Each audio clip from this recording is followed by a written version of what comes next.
audiences reliably every time. Proudly Canadian, we bring a touch of innovation and our passion to the world stage. ISI Live, be there.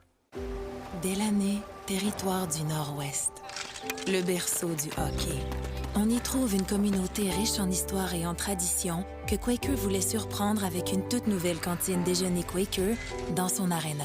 En plus d'offrir notre avoine canadienne à grains entiers, la cantine est maintenant l'endroit pour se rassembler, manger et célébrer. Nous sommes fiers d'alimenter la passion du hockey dans son village d'origine, parce que peu importe d'où tu viens, t'es capable. Hey you sports fans, check out shop.usports.ca for this week's promotional item from the Nike Team Collection. Visitez le shop.usport.ca pour en profiter de la promotion de la semaine de la collection Nike Team.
Get the stories behind the glory. Watch, listen, stream, read CBC Sports. Feel every hit, goal, and celebration as if you're standing right on the sideline, immersing you in the game like never before, bringing heart-pounding action directly to millions of fans. We deliver unparalleled simplicity and tailor-made reliably every time. Proudly Canadian, we bring a touch of innovation and our passion to the world stage. ISI Live, be there. Dès l'année, territoire du Nord-Ouest, le berceau du hockey. On y trouve une communauté riche en histoire et en tradition que Quaker voulait surprendre avec une toute nouvelle cantine déjeuner Quaker dans son aréna. En plus d'offrir notre avoine canadienne à grains entiers, la cantine est maintenant l'endroit pour se rassembler, manger et célébrer. Nous sommes fiers d'alimenter la passion du hockey dans son village d'origine, parce que peu importe d'où tu viens, t'es capable. Hey you sports fans, check out shop.usports.ca for this week's promotional item from the Nike Team Collection. Visitez le shop.usport.ca pour en profiter de la promotion de la semaine de la collection Nike Team. It's that moment again, the one you dream of every night. La seule chose qui te préoccupe, c'est la gloire, le cheminement de la réussite, of pushing yourself further than ever before. But the true glory is in the shadows. Les sacrifices que tu fais, quand toutes les chances sont contre toi, when you can't push one more second, chase the glory. Visez haut.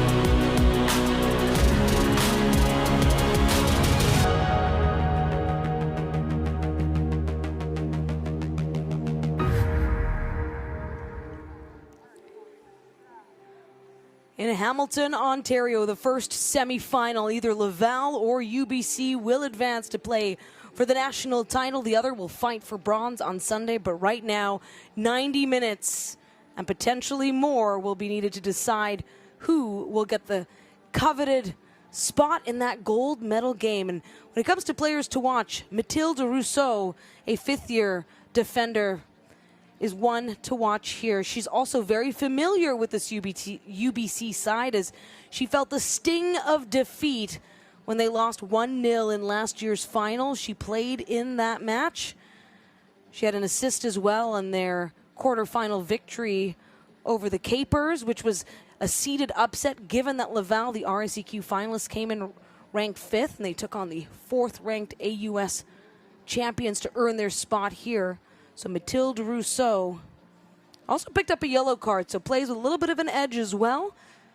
Later on at halftime, we're going to get to know a little bit more about Florence Thibeault with the Laval Rouge et Or. Over for the UBC Thunderbirds, we've chosen to highlight Maddie Norman. Ali Rowe, you got to see her in full effect yesterday. A great performance. She had 2 shots, 1 shot on goal through 89 minutes in that game, and that's also why I think she's important when watch. 89 minutes. That might sound like she was pulled just before the end of the match. Well, no, that went 120 minutes, given that they went into extra time. So she's also slightly fresher as well. Yeah, she definitely didn't play the whole 120 minutes that a couple other players played, which will be good to see today. She basically played 1 regular game yesterday. Yeah, she just had a normal, outing at the park. So the Thunderbirds, they have a privileged challenge ahead to remain undefeated. So we saw their regular season record, 14-0. Then it was 3 straight wins, so 17-0. Then they picked up their 18th straight victory of the season in their quarterfinal victory over Guelph, which, as mentioned, went 120 minutes because overtime was needed. Sienna Gibson finally settling that one for the T-Birds. And it is the Thunderbirds in their iconic blue kits, while the Laval Rouge et Or are in their white kits. And we can already hear the Québécois chants, the French, here to cheer on and support their team. One thing about Laval, they travel in packs, and they have very upbeat, spirited fans who will come and support them no matter what the sport is, no matter where they are. And they will have fans. They'll be motivated even more today, given it is a chilly affair. It has been the last couple days, with the added flavor, if you will, of some rain. It started early this morning, both before Ali and I even got to the field. And that light drizzle has just stayed in the air. A damp, cool feeling, still hovering around 10 degrees Celsius, feeling cooler than that. The wind, 21 kilometers per hour, the west-southwest. The teams, by the way, Laval will play from right to left on your screen to start this match here in the first half. Alexis Poirier, a big key player for the Laval Rouge et Or against the Capers. She had 2 shots, 1 shot on goal. She was also at last year's final. Mentioned it off the top. 10 players on each side were in last year's final. They witnessed it. They felt it.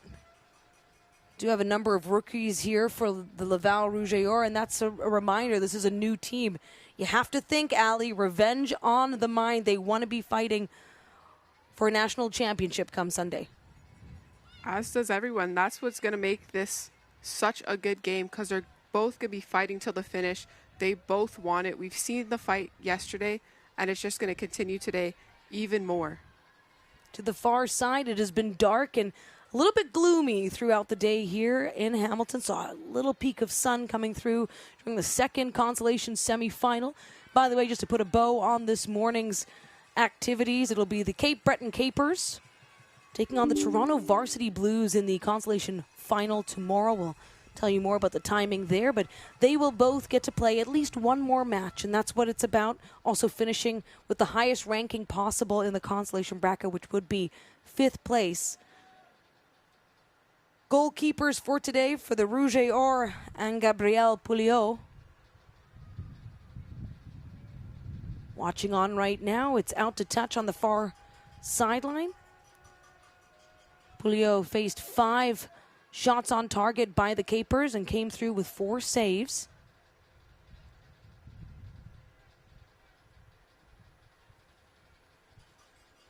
She's a second year, standing 5'10".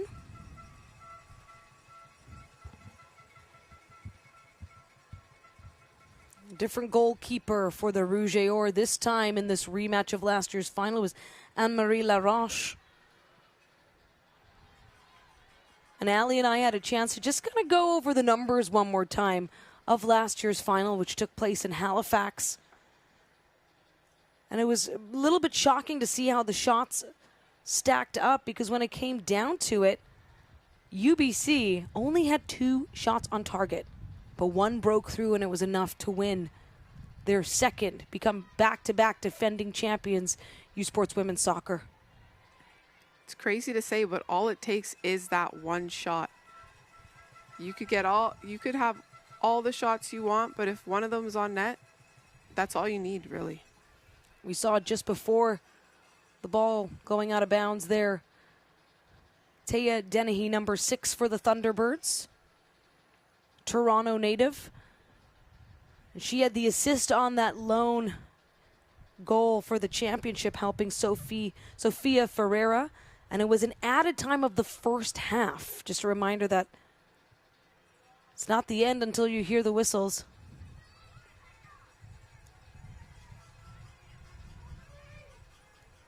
Good boot by Laval. Trying to create some space. Hopping right to it, Maddie Norman, our highlighted player heading into this one. Great run up by Ella Sunday, battling for it, gets around. Even puts it into the hands of Anne-Gabrielle Pouliot. She managed to drop that one and get that right back in her hands, but that shows you how slippery the ball is and how much this rain has an effect on this game. And it's a reminder that right now it appears as though that light drizzle has come to an end, but everything is just wet and damp all around the field. Nice move by Victoria Dupont. Standout player as well. But Leah Jean Fortier, she came through, the Nike player of the game in that quarterfinal, and one they'll absolutely look to be a difference maker here. She scored Laval's first game winner of the tournament, unassisted in added time at the end in the second half, completing the comeback. As a team, they had 9 shots, 7 on target in their quarterfinal. You hear the horns. The horns for Laval. Definitely a foul there. She put her hands on her back and basically pushed her to the ground there. Refs will allow shoulder to shoulder, an elbow if that, but once that arm's fully extended, you know you're getting a call no matter what. And our referee for this match, Laura McNicholas. Kudos to all the officials. Put in the hours for these tournaments, who also earn their way here through great work throughout the entire season. It's an honor for them as much as it is for us, for these teams to be part of this national tournament.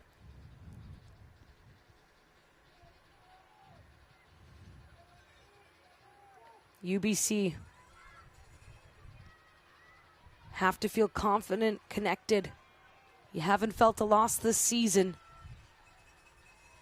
You're 1 win away now from defending your title appropriately and playing for a three-peat. And here they come once more, threatening Ava Alexander offside. Trying to tell the linesman there was a touch there. I'm not off. There was a touch. Well, despite Maddie Norman's pleas, Laval Rouge et Or with possession here.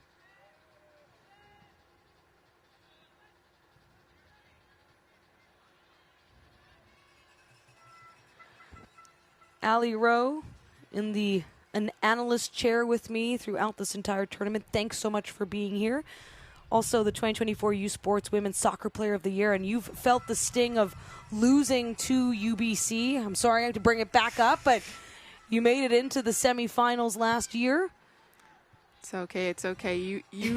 You learn more from the losses than you do from the wins. Let's just say that. And guess what? They only needed 1 goal as well there. So it was 1-0 in the semi for UBC and then 1-0 in the final.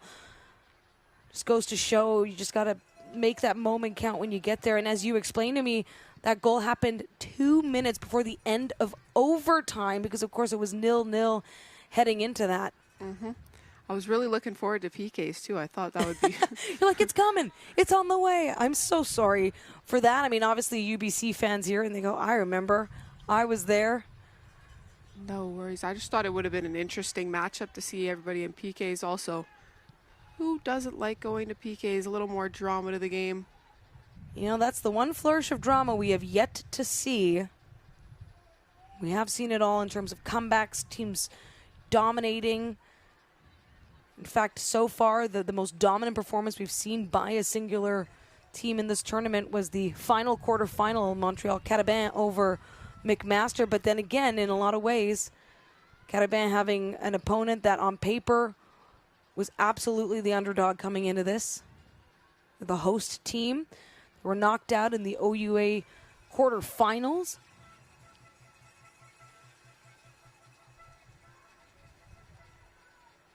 Some great energy here. This is what we've needed, just that little extra spark. It is 5:20 p.m. local time in the Eastern time zone. And yes, it almost looks as though it's much, much later than that. Don't you yawn beside me. We've got a throw in here for the Thunderbirds. Of course, the day started at 11 a.m. The first match is some school kids coming in. Great support from the Hamilton community for this event. Laval, Fortier, 1v1. The through pass finds it. Quick touch. A bit of a takeaway there. Didn't necessarily have to rush that pass that much. She did have a lot of time in the middle. She could have waited a second, sucked the player in, and then sent her down the line.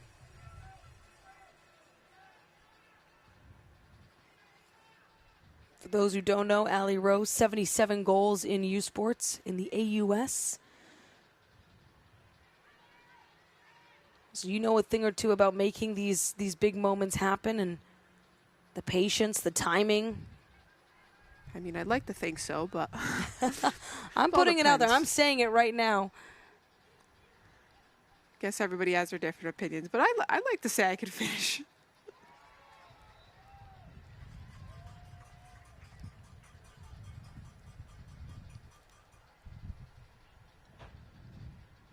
Free kick on the far side. As we've been saying, we love a set piece, but it all depends on what the team's going to do with it. Can they make something with it?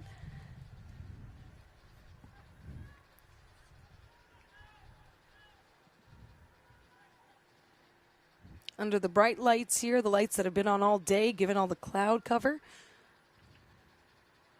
Putting a cinematic spotlight right where she wants to place the ball. Oh my! And it's in. Score! What a goal it is! What a finish. I think that hit a couple people's heads. Not even sure whose heads it bounced off of. Set piece success. We've been saying somebody has to finish on those set pieces, and Laval decided to do that today.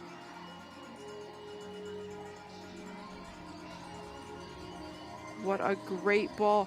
Just tucked in that bottom left corner. Dakota Beckett even got a touch on that, but just wasn't enough of a touch to prevent that from going in the back of the net. We haven't even had a chance to say Beckett's name, and then that big moment, Laval on the board in the 11th, check that, the 12th minute of this match, setting the tone early. And the Laval fans are loving Target.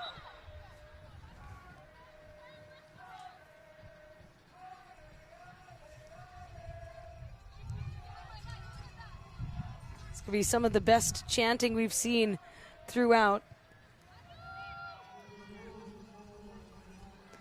It's the goal by Elsa Lesson, assisted by Mathilde Rousseau.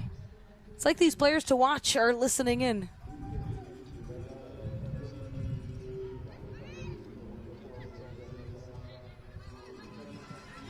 And it was on a free kick. Meeting the moment here, the Laval Rouge et Or. they'd love to upset UBC. I think likely more than anyone else, knowing how things ended last year.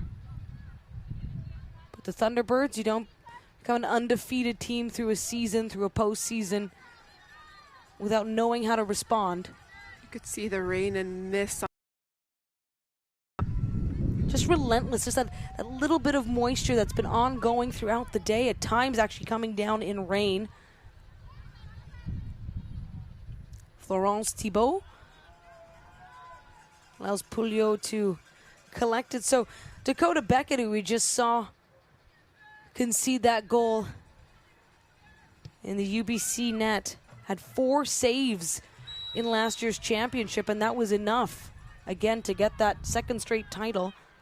The Thunderbirds are looking to compete for a 10th, yes, a 10th national title. They are the program with the most in U Sports women's soccer. And even with that goal, Dakota Beckett has only conceded 3 goals all season long.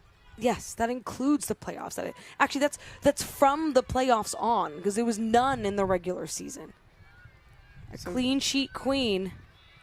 Very impressive stats you won't see from too many goalies. She wasn't the only one. There was Emma Sparrow, who also played some matches for UBC. But far and away, of course, the starter. 8 matches during the regular season. 21 saves.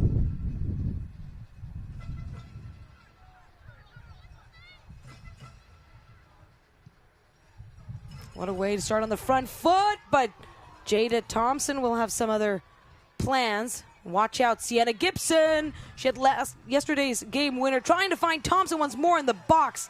Wow, this is how the Thunderbirds respond.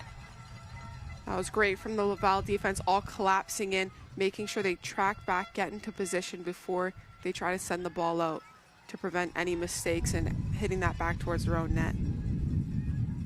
In the 16th minute here, a 1-0 lead for Laval.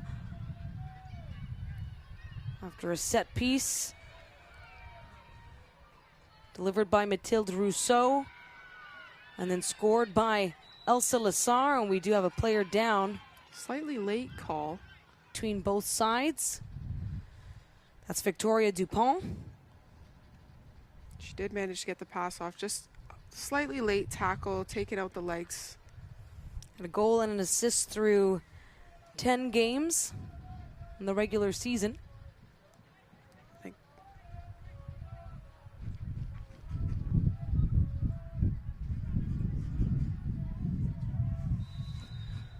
Léa-Jean Fortier off the right foot, and it's up high. Up low. Bottom just wide on the left side. Check that, my view slightly obstructed here. Of course, this is not the only championship soccer being played, especially in Southern Ontario. Over in Toronto, the 2025 U Sports Men's Soccer Championship is taking place. We'll have more details on that as we stay locked in here to this semifinal between UBC Laval, the Rouge et Or, with an early lead. 12th minute.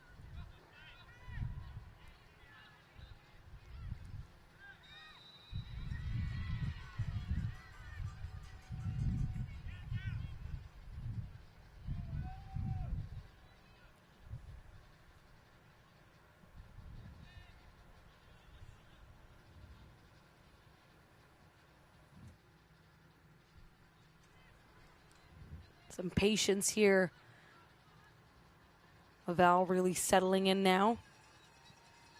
Florence Thibeault. These are 2 very seasoned sides, have played in many conference championships. Dupont nearly running right through. From distance, and Fortier dangerously close inside the box. Go to Beckett will settle that.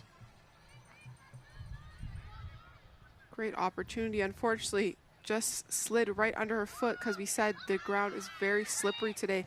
For it to slide under her foot It will hit that skip and go straight to the keeper. Wow, and this foot race being won here by Meredith St. Pierre for Laval, coming up against Sienna Gibson. St. Pierre was not in last year's final. She's a fourth year. But Sienna Gibson absolutely was.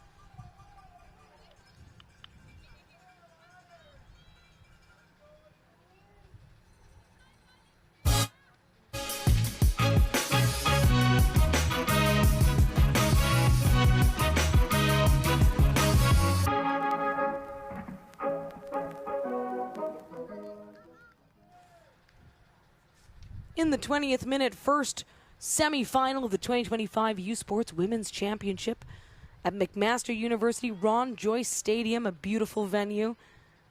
Right now, a happy venue for Laval fans.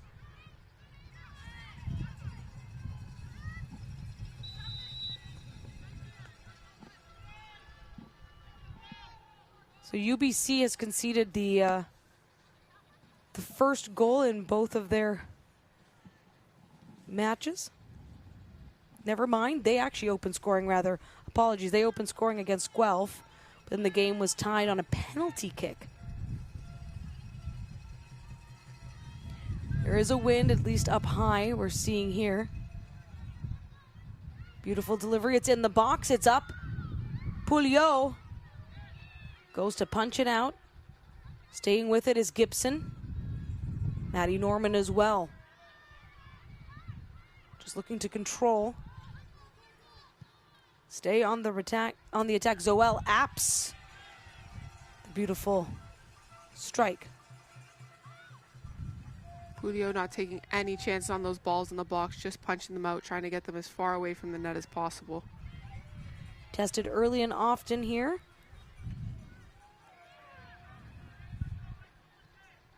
I feel like this is the matchup that Laval was hungry for. And it's just the way that the bracket fell. The bracket is also possibly going to allow for either an all RSEQ or all Canada West final. That's a possibility. So the Carabin and the Trinity Western Spartans will face off in the next semifinal rather.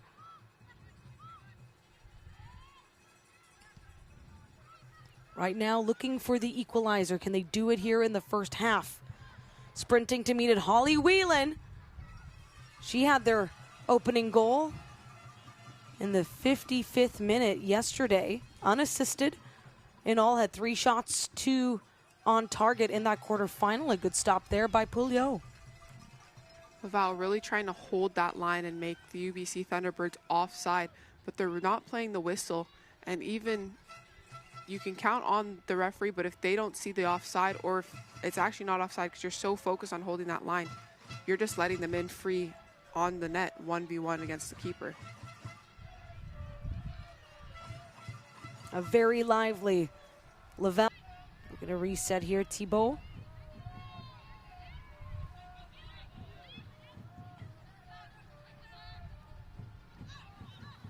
Alexis Poirier, third year. Dakota Beckett, fourth year. Langley, BC.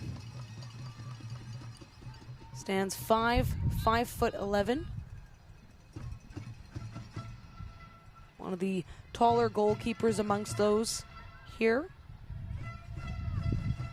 That first goal conceded on the very first shot for Laval. It was off of a free kick set piece. From distance at that. Nice play by Ava Alexander. She gets it inside the box. It's actually in the goal area. Not the first time UBC's got it in the goal area, but have yet to get a proper shot off and really test the Laval keeper. And that's what this is here. I mean, when you go undefeated through a season, you might have a little adversity here and there, but you don't feel that sting of defeat ever. So how do they respond? It's not that they've never trailed or been down in a match, just how do you find that next gear. And obviously this UB team very well coached by Jesse Simons in his 10th season. Although this year they haven't had to fight back or come back from any type of lead from another team. That's true. This season has been a dream come true when it comes down to having clean sheets. You may have felt pressure here and there or potential threats, but never won on the scoreboard. That was through the regular season. There was a 2-1 match during playoffs, but even yesterday, okay, it was tied, but there was ample time to collect themselves in overtime, and that's all they needed for Sienna Gibson to do her thing. Now Holly Whelan once more. Send it over there to Ella Sundee, captain for this UBC side. Some great positioning there as Alexis Poirier goes down to physical 1v1. It's a good thing to be physical, but you have to remember you also need to go for the ball as well, not just a player. And so now the Thunderbirds will get their chance to have a set piece, much like how Laval was able to strike. Sensing a little bit of deja vu here, like I saw this recently on the other side. Very similar. Maddie Norman. Beautiful inside and a great grab by Thibeault. She feels so settled in. She had 5 starts, by the way, in the regular season. Conceded 3 goals rather. Had 1 start in the postseason.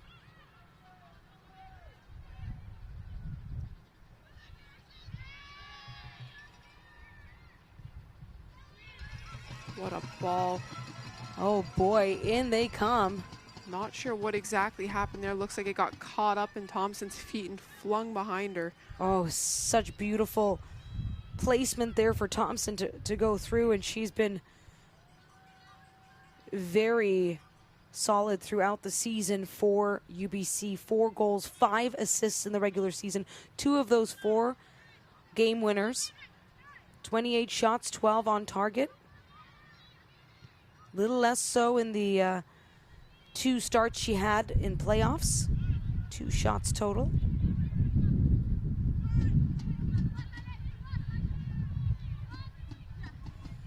Jada, by the way, hails from nearby Markham, Ontario. A little bit of a homecoming here.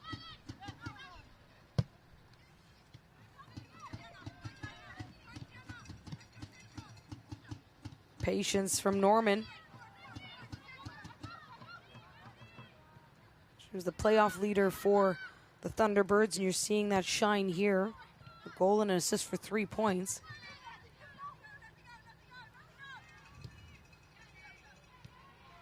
Nice touch by Fortier. Trying to find Dupont. But Sundee settles it back. Now Gibson. She has room, plenty of it. Holly Whelan. Taken away, Fortier. 4th-year midfield from Lac-Beauport. UBC really putting pressure on now. They're not enjoying being down 1. They want that equalizer. And this is, in my opinion, a pretty good time to start just heating up and getting that momentum rolling, because you've got time. You're in the 28th minute here, and it's felt like you've been able to swing things, tilt the field a bit in your favor. Now it's, how do you get by Anne-Gabrielle Thibeault? UBC, 6 shots to 2 for Laval, 5 on target to just that one that, of course, was exactly what it needed to be, a goal for the Rouge et Or. And in comes Victoria Dupont.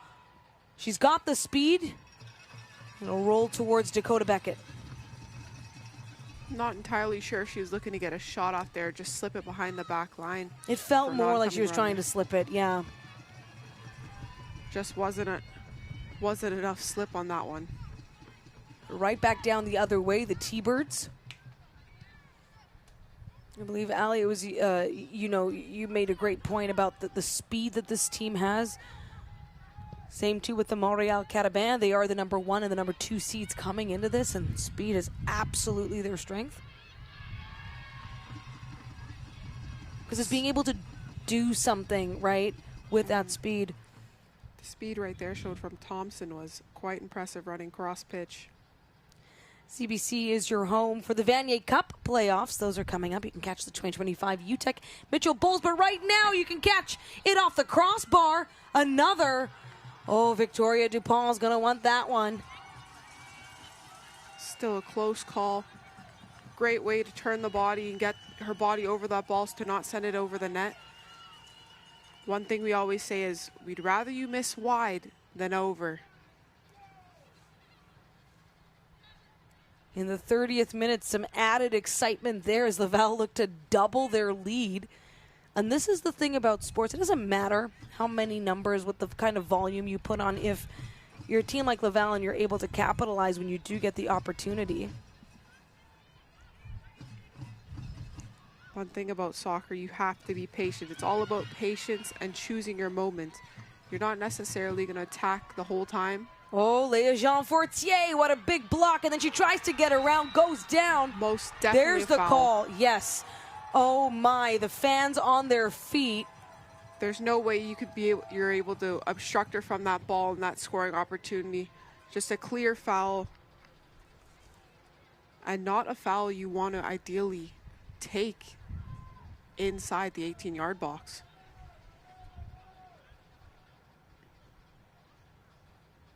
Was that a good decision, Allie, or do you leave it to your goalkeeper to handle business? I mean, you have Dakota Beckett. With the way they've been playing and what I've heard them say when we talk to them, the confidence they have in Dakota Beckett, I might not take that tackle. Although, if they're confident in Beckett's ability on this penalty kick, then I wouldn't be worried. This is the second penalty kick of the tournament. Both have now come against Dakota Beckett. How will she handle this one? Leah Jean Fortier. Chance to double the lead for Laval early here in the first half. Early enough, I should say. First goal in the 12th minute. Here we are in the 32nd.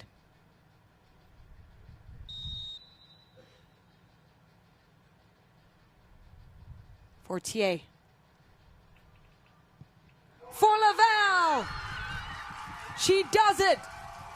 Leah Jean Fortier's second goal of the tournament to double the lead here against UBC. These are two great PKs we've seen this weekend on the UBC squad. Both PKs have been taken on them, and both PKs have gone in. As you noticed on both of them, Dakota Beckett did not guess the right side.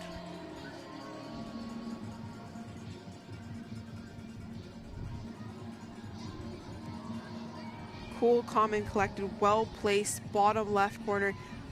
Even if Beckett had went that same way, it was tucked in so perfectly on that left side. You can't even guarantee that she would have been able to get a hand on that. Laval's leading scorer got the Rouge et Or, their first game winner of this tournament in yesterday's quarterfinal, and now has just added a little bit of padding. If you're a UBC fan, just a quick pulse check. How are you feeling? Again, we talked about the fact that no goals conceded here at on the national stage.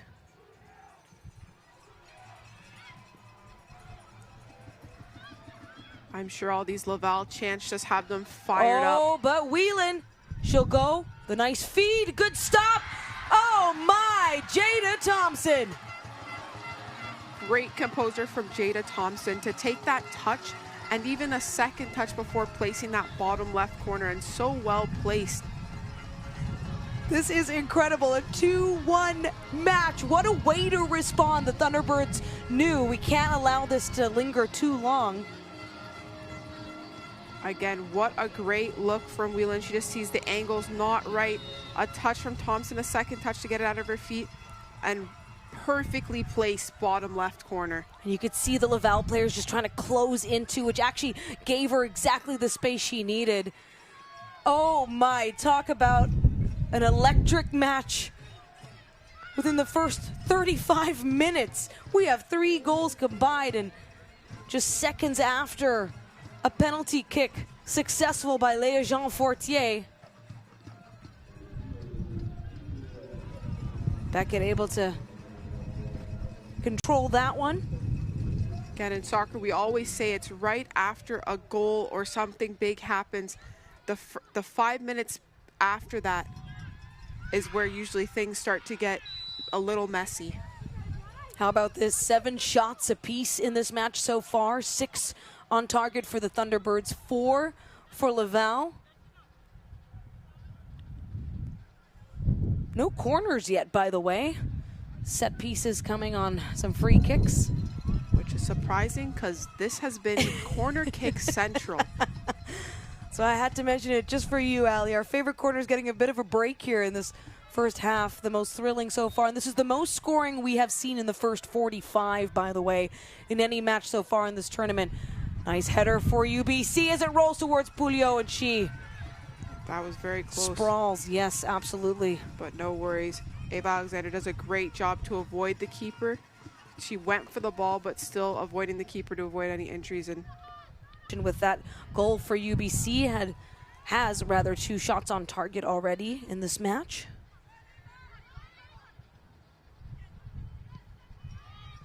Wasn't sure what to expect. You can't lean too much on historical games, like even last year's final. As mentioned, there's a whole bunch of new players, but 10 each returning. And Dakota Beckett, by the way, was the goalkeeper in last year's final for UBC.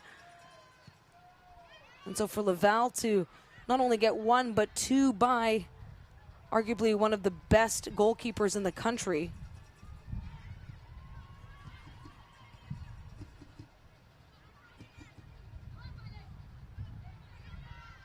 Great midfield play. Wonderful energy between these 2 teams tonight. See, the energy is very high. It's getting a little more frantic now. They're not quite connecting on the passes like they were at the beginning of the game on both sides. It's almost like the Thunderbirds know, okay, it's well within our grasp here to get the equalizer. That one from distance goes well wide rather to the right. And we get a corner. Just like that. We spoke it into existence, Ali. Like how we're giving ourselves the delusion It's totally we have us. anything to do with this game. Tea Deni.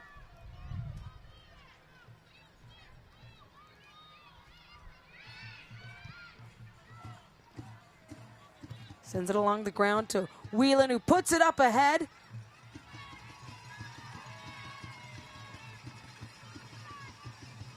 Some beautiful deliveries in this match so far.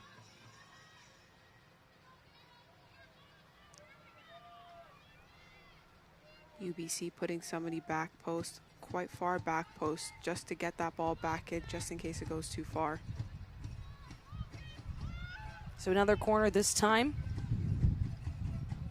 On the opposite side of the field, the far side.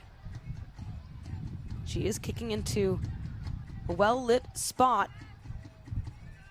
And out it goes once more. We talked about corners, and here we are. We said we had none, now we have 3. All 3 so far for the Thunderbirds. Oh my, heavy physical contact there. Don't think she meant to do that, but still you cannot do that. That was a big tackle, ended up jumping right into Sienna Gibson.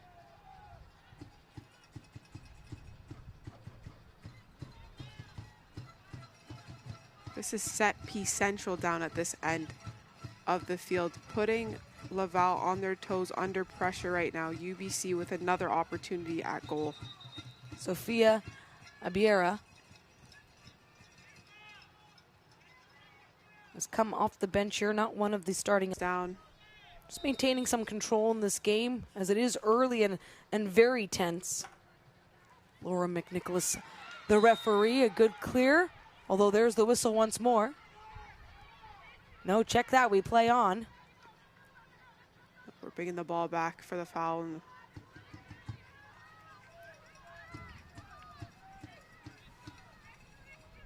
Feel every hit, point, and celebration as if you're standing right on the sideline. Our passionate team unlocks a world of possibilities with digital broadcasting made simple, bringing heart-pounding action directly to millions of fans. Proudly Canadian, ISI Live, be there. A 2-1 lead for Laval here in the 40th minute, but the Thunderbirds keep threatening. They come along the right flank, looking for space. UBC really turned the heat up now. Every time they lose possession, they win it back within the first 1-2 passes. They're getting that ball back. It's not fluke that they've been so successful this season. You can see the talent and in so many ways a very professional poise from this program, and knowing that, okay, so Laval goes up 2 on us fairly early here in the first half. We can handle this.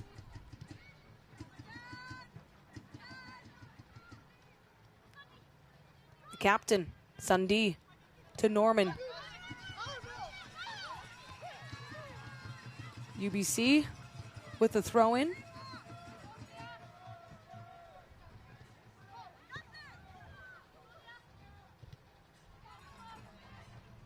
Sienna Gibson wants to get a little time, little possession time there, although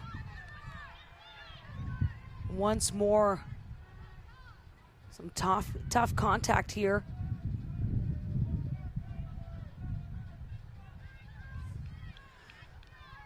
We're in the 41st minute.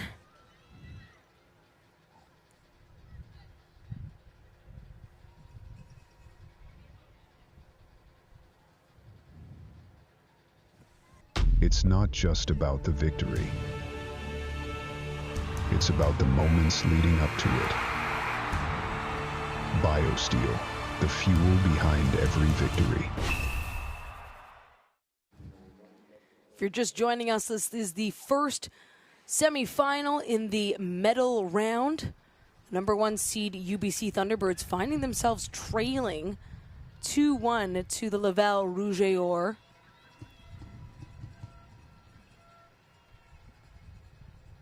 Team that has not tasted loss in this 2025-26 campaign.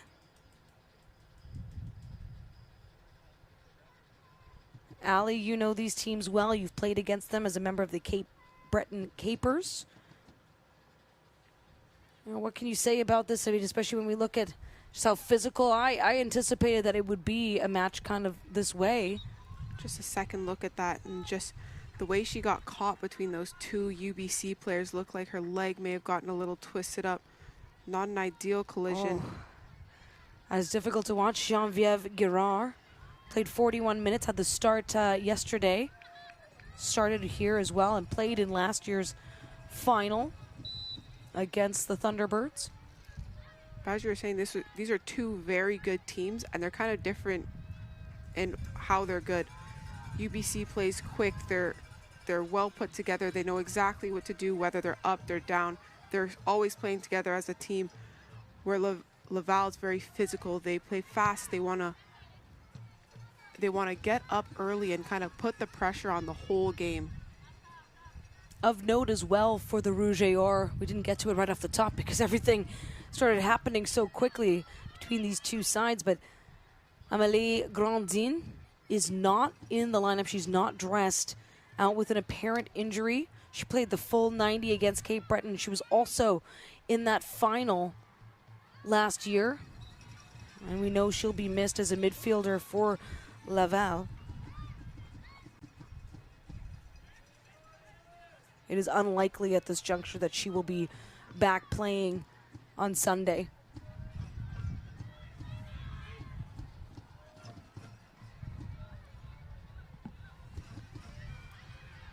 The Rouge et Or feel like they've been shot out of a rocket.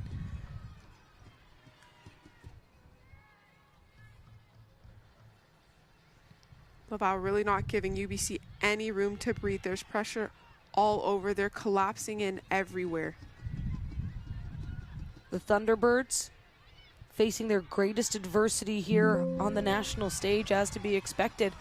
But watch out, because Jada Thompson is back. She already put them on the board, looking for a wheel-in header. Now Dennehy with patience from distance and well read by Anne-Gabrielle Poulot. No stress from Pouliot on that one. She had good hands, taking her time.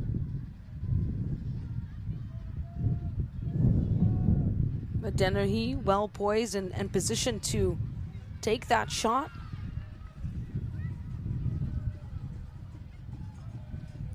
The liveliest crowd we've had so far. And that's tough to say because the McMaster Marauders crowd who was here last night was also up and with it throughout. But Laval singing the chants, they've been nonstop since we've started here. And now we are in the 45th minute into added time. Although I may have to give the liveliest crowd to those school kids. Oh yes, how could I forget the very first match, the opening of this tournament, 1,500 school kids from Hamilton. And I can feel the ground shaking underneath my feet right now, Allie. Can a little bit. It's kind of nice. It's lovely. That's the type of energy you need here. This is the third match today in the semifinal. Friday, of course, the first semifinal with meaning in that it will determine who will play for gold on Sunday, who will play for bronze. This is the kind of energy you expect. Oh, and you Maddie want. Norman with a cross, and Pouliot able to handle that easily. This is the kind of energy you expect and you want coming into a semifinal game. And only imagine if this is what it's like today, what is it going to be like on Sunday when we're competing for those medals? Well, because you know the Laval crowd's going to be here, and they're going to be even more well-rested. Potentially, or they're going to be out partying and having some fun. But Léa Jean Fortier to the halfway line. Dennehy with a header. Now Gibson. So UBC, I mean, they have a little bit of time here. They could end up tying it before heading into the locker room, but even just to get the goal that they were able to get, beautiful play by Jada Thompson, assisted by Ella Sundy. That's got to feel good. You know that it's just a one-goal game after all. Though you will need a second. There will be no draws here at this stage. As Norman, her cross is thwarted. Those through balls and slips through the middle are just so effective for UBC, getting their wingers in behind to then get that cross in. This isn't the first time they've slipped it behind, and this definitely won't be the last. Well, they're having success right now, so they're going to keep at it. Whelan gets a shoulder on it. See Emmanuel Collin also with a touch, and Beckett well out, trying to swarm is Melody Lavaguerre.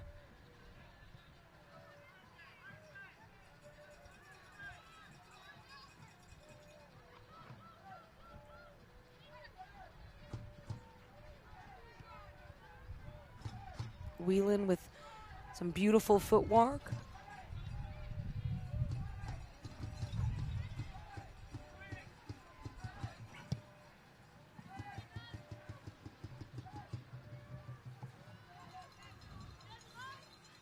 I just can't get over how much we've seen in just these 45 minutes, as that will conclude the first half, and it's a 2-1 lead for the 5th seed Laval Rouge, or a team unable to win the RSEQ conference this year, but comes through as the finalist to take on now the #1 seed UBC Thunderbirds. I mean, was it as advertised here in the first half? It's a very exciting game so far. I'm excited to see what they have coming out the second half. So far, 3 goals already in the first half. That's the most we've had all weekend so far in the last 2 days. Great to see how much both teams really want this. A 2-1 score is what a number of quarterfinals ended at, and this is just halfway through. We'll return with more stats and highlights after this.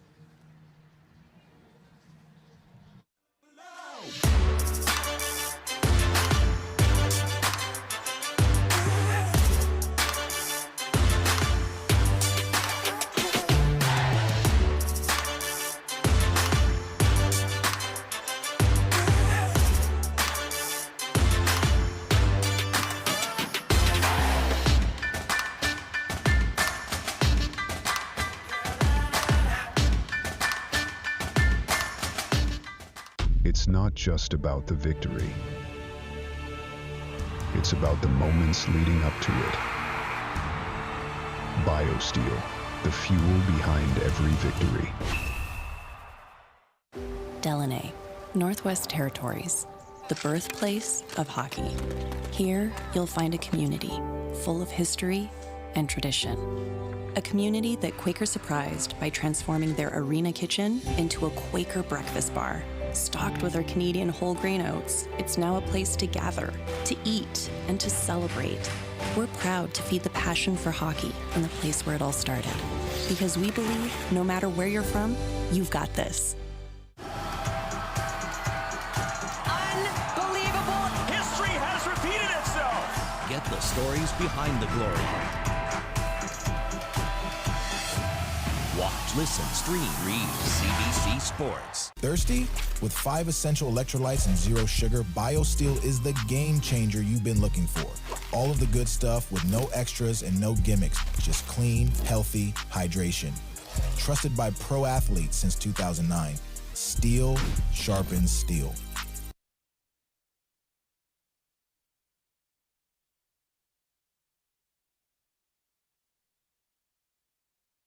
Of the first semifinal between the UBC Thunderbirds and Laval Université Rouge and it is the number 5 seed Laval with a 2-1 lead here.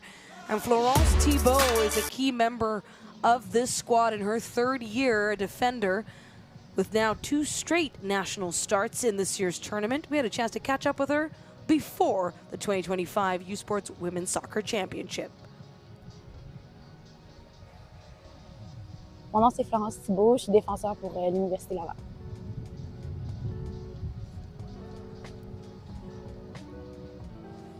J'ai commencé ma carrière à Mascouche à 3 ans. Mes parents m'ont mis au soccer. Puis, honnêtement, j'ai tombé en amour avec le sport. Au début de ma carrière, on jouait avec les garçons. Puis je trouvais ça vraiment plaisant de un peu me chamailler avec eux. Puis on avait beaucoup de plaisir. Honnêtement, c'est juste que je me sens libre sur le terrain. Je peux vraiment vivre comme une panoplie d'émotions, puis jouer avec des filles extraordinaires qui sont mes amies. Fait que je trouve ça vraiment un beau moment tout le temps. Je voulais vraiment jouer pour le Rouge et Or. Là, moi, j'ai visité toutes les universités, puis je suis tombée en amour avec l'Université Laval pour le Rouge et Or. Honnêtement, juste David qui m'avait parlé de l'ambiance de famille dans l'équipe, j'ai tout de suite cru, puis ça m'a vraiment conquis tout de suite. Avec une saison qui était vraiment très condensée. On avait énormément de matchs, fait que c'était vraiment beaucoup gestion au niveau des bobos et tout, puis de l'énergie, mais honnêtement, on a vraiment été résilients tout au long de la saison pour se rendre jusqu'ici. Puis je suis vraiment fière de tout ce qu'on a fait en équipe pour se rendre jusqu'au championnat. Puis je pense qu'on est prête à tout rafler. On est allé en Chine dernièrement en septembre. C'est la Coupe du monde en Chine. Puis dans le fond, c'est toutes les universités ensemble. Expérience extraordinaire. C'était des mini-Jeux olympiques, mais seulement de soccer. L'ambiance était magnifique, les terrains, tout. On était vraiment choyés de vivre ça. Puis je vais être à tout jamais reconnaissante de l'avoir vécu. Je me sens déjà à la base, dans ma première année, je me sentais super bien. Là, les filles ont été super accueillantes. Fait que là, pour ma part, c'est un peu de rendre l'équipe autant accueillante comme je l'ai vécu moi au début. Fait que c'est ça, je suis autant là pour mes coéquipières qui l'ont été pour moi. Les filles, quand ils se mettent concentrées, là, on le voit direct dans le terrain, là, tout le monde sont focus sur un but, puis ça donne juste le goût de les suivre. Fait que c'est ça que j'ai appris d'elles. Le succès, c'est un grand mot. Je pense que c'est important dans le succès avoir du plaisir puis se sentir bien, avoir une bonne cohésion d'équipe. Fait que je pense que oui, gagner la médaille d'or, c'est super important, mais de le faire tout ensemble, c'est encore mieux. Fait que je dirais que c'est ça notre succès qu'on aimerait avoir à la fin de la semaine. Suivez votre cœur, donnez votre cœur sur le terrain, puis faites-le avec vos amis de filles, puis ça va être vraiment plaisant. Le sport en direct sur icitout.tv. 100% énergie. 100% gratuit. Votre meilleur plan de match pour voir des performances exceptionnelles. Des athlètes de grand talent. Des sports de haut niveau. Tout ça sur l'appareil de votre choix. C'est simple et gratuit sur icitout.tv.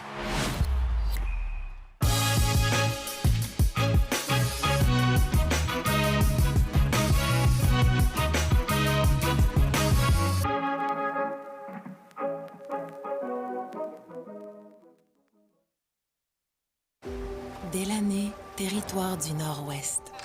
Le berceau du hockey. On y trouve une communauté riche en histoire et en tradition que Quaker voulait surprendre avec une toute nouvelle cantine déjeuner Quaker dans son aréna.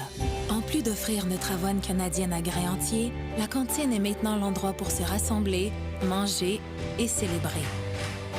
Nous sommes fiers d'alimenter la passion du hockey dans son village d'origine, parce que peu importe d'où tu viens, t'es capable.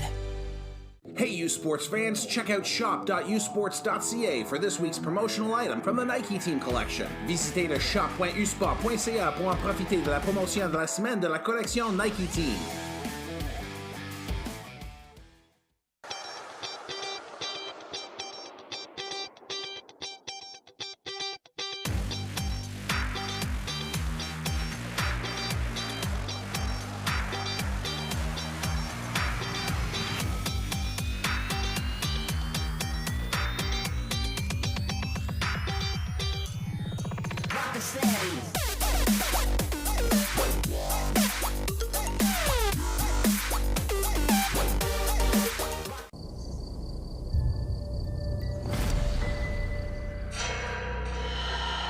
Elle revient toujours. Impossible de t'en débarrasser.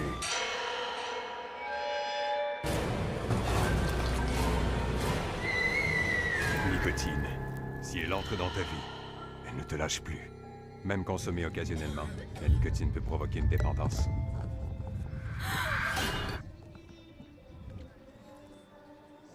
Welcome back to halftime. 2-1 lead for Laval over UBC, and it was Laval with a 2-0 lead until very quickly Jada Thompson was able to cut that deficit in half. Who will move on to play for a national title Sunday has to be determined coming up. But first, let's hear from UBC Thunderbirds player Tea Deni, a fourth year out of Toronto, Ontario, who has been a big part of this team and spoke with us before the championship.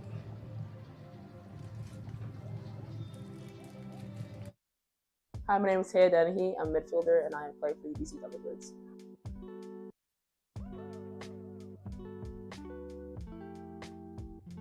So I'm from Toronto, Ontario. Actually, from here. I used to play. I started when I was 4 years old, and I played for like the Little Timbits here, and then soon grew to like SC Toronto Club, and then after went to Woodbridge, like local clubs here in Ontario.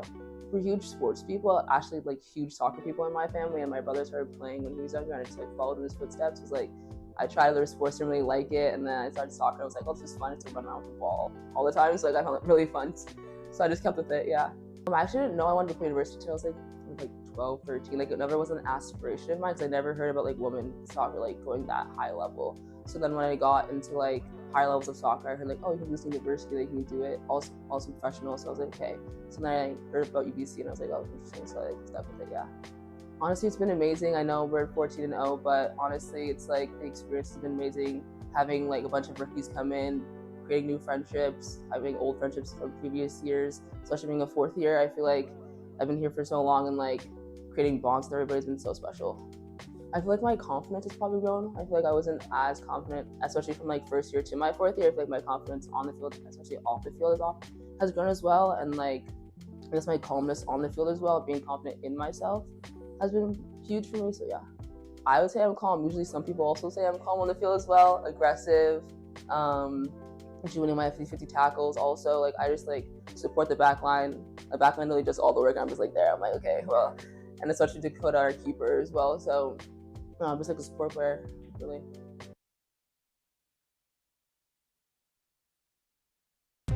Where exceptional student athletes are born. Where records are broken. Where great plays are made. Where school colors ignite passion. Where champions prevail. Where tradition is celebrated. Ontario University Athletics.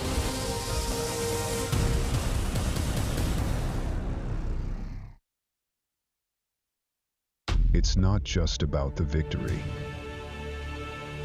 It's about the moments leading up to it. BioSteel, the fuel behind every victory.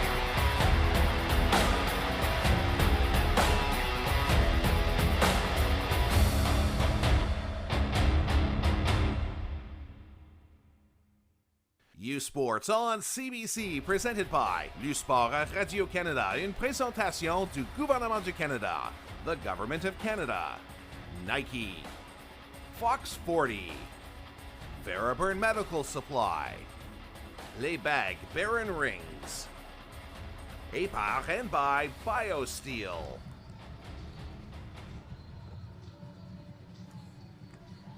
Welcome back to Ron Joyce Stadium in Hamilton, Ontario, home of the McMaster Marauders, where right now we're in the midst of our very first semifinal. At halftime, the Laval Rouge, the 5th seed, lead the UBC Thunderbirds 2-1, and it was the Rouge that got going early on. In fact, in the 12th minute is when they were able to open scoring. Just a quick look back at all the highlights from the game. What a first goal finish to start the scoring for Laval. Yes, and I say start the scoring because they were not finished there. They had a number of opportunities before they got that chance to put in the second goal of the game and get up 2-0 on UBC. Just a look at how intense it is from both sides getting great opportunities, but the goalie's not making it easy for them. Especially Thibeault not making it easy for UBC. They're going to have to work for every goal they get on her because she came here to win this game. Absolutely driven is Thibeault. Great opportunity. What a look. And this is the moment, a penalty kick for Léjean Fortier. Dakota Beckett goes to the other side, and that gives them a 2-0 lead, but not shortly after. Great finish from UBC. It was that second goal where UBC had to take a second to look and realize that they had to lock in order to come back into this game. And then it felt like they were this close to potentially tying it before halftime. They didn't quite get there, but a beautiful play by Jada Thompson to just keep threatening. In fact, had a couple shots, 2 on target. Jada Thompson has proven to be pretty dangerous this game with using her speed down the line and getting into that box, especially on that cool, calm, and collected finish right in the middle of the box. That's exactly what you're looking for in one of your players, especially when you're down 2-0. Shots 10-7 through the first 45 minutes, 8 on target for Thunderbirds. That's double that of Laval, and yet they're the team now still chasing the equalizer. Corners as well have gone the T-Birds' way, none so far for the Rouge et Or. But in some ways, this is a little bit poetic because when you look back to last year's final, this is a rematch of the championship in 2024. Neither team really needed too much. Shots were 12-7 advantage Laval. On target 4-2 for the Rouge et Or, but it was UBC that came away with a 1-0 win. You have to think that these teams are locked in. They will both play Sunday, but one will be vying for bronze while the other will be looking for a national title. And for UBC, it would be a chance to three-peat. Yes, go 3 in a row as champions. It would be their 10th national title at that. Whereas for Laval, they have 2 national championships. The last time they won it, 2016 in Acadia. The first time they did it, 2014, it was at home. That must have been extra sweet as the hosts.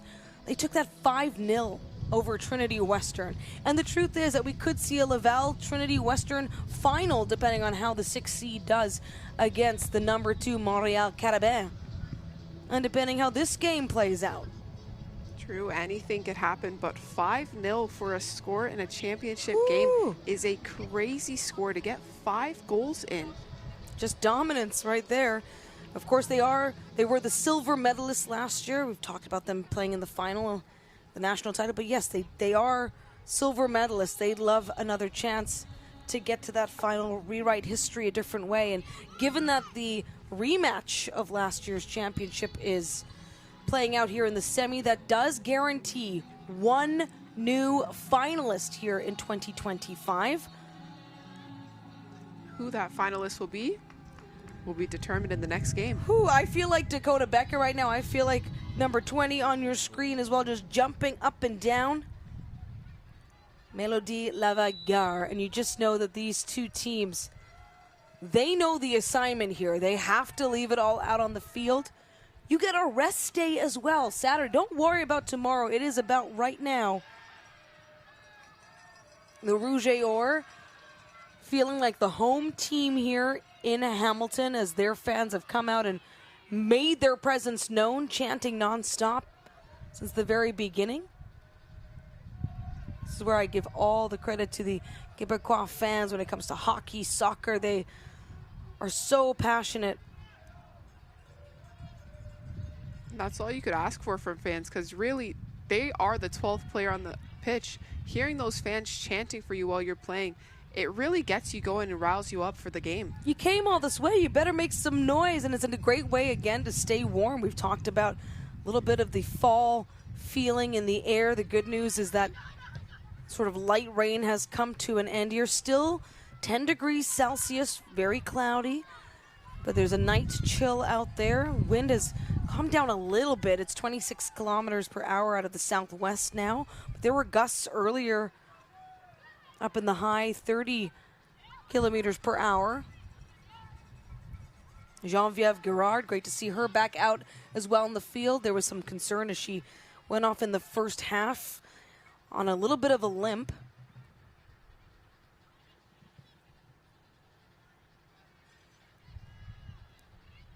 Oh, to have been a fly on the wall in both locker rooms, just to overhear what the message is for these teams. I mean, oh, Jada Thompson going down. Just not enough on that one to get a call. What I mean by that is we've talked about the incredible success of this undefeated team in UBC throughout every phase of the season into playoffs up until this match, not really dealing with much adversity.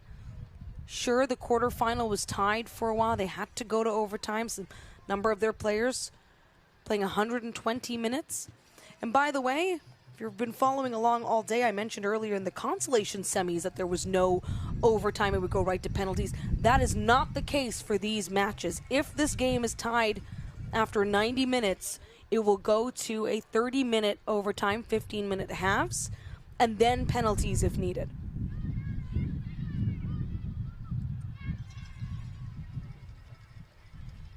We know both sides want to get this decided without pushing further. Just a quick flashback, by the way, for Laval in their semifinal of last year's championship to get them into the gold medal game. It was full of drama. It was won eventually over Ottawa, but the game was actually suspended in the second half due to a very serious injury, and so that it was completed the following morning before the consolation final. And Ali, you have firsthand knowledge of this. You were there, of course, with the Cape Breton Capers, just at the tournament, and so you're aware of what happened. But I mean, that is so difficult. It was 0-0. It went through to past overtime and was decided on penalties. Definitely not an ideal situation, and obviously you don't wish that injury upon anyone. You don't like to see anybody go down like that. And it was quite scary. She was down for quite some time. But to see them come back the next day, obviously it's not regular circumstances. You don't really get games suspended like that and move to the next day. But it was a great chance for them to still be able to continue and kind of get their thoughts together with their player being injured and get to still put their best foot forward. And that's the kind of drama we don't need here. Gibson! The beautiful feed in had Thompson with her. Great defense from Laval to get that ball out. The Rouge et Or coming in strong, had 20 goals for during the regular season. Ended with a 1.1 goals against average. Overall, a record of 6-5-2. And on the road, a little less successful, 2-3-1. But adversity can make you battle-tested, and Laval is in, I mean, all conferences are tough. Canada West as well. Some wonderful talent out there. But the RSCQ, they battle hard, and perennial contenders here in the Rouge et Or.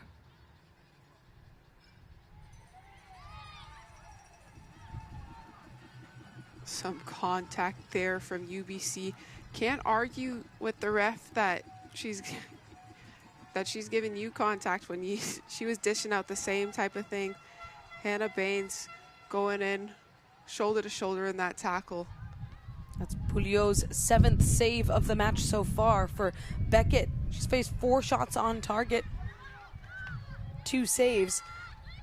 Forche, of course, getting by her on a penalty kick for that currently standing go-ahead goal.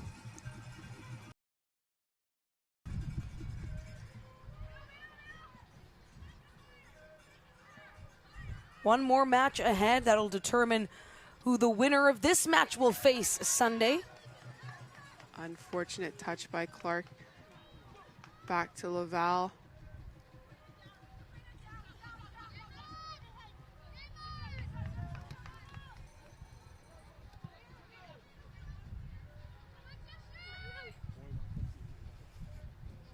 Mathilde Rousseau with the throw-in. Rousseau with an assist in this game.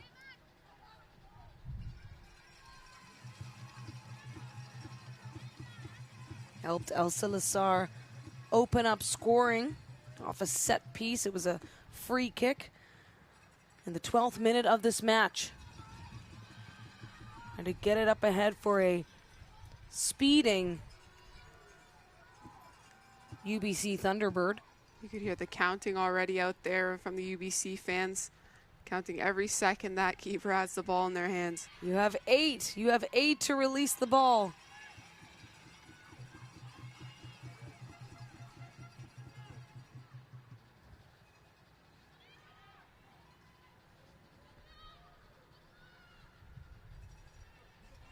In the Laval half.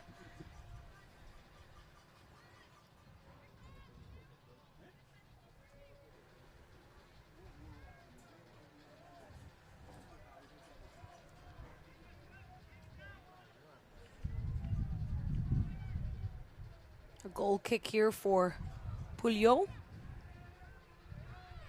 And the header for UBC actually sends it further into their territory.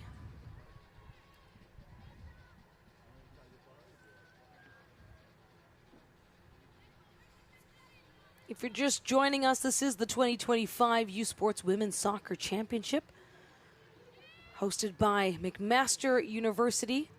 It's been a long time since this is played out in Hamilton. You have to go all the way back to 1992. Rouge et Or threatening once more, but it's up in the air. Definitely not what she was looking for on that ball.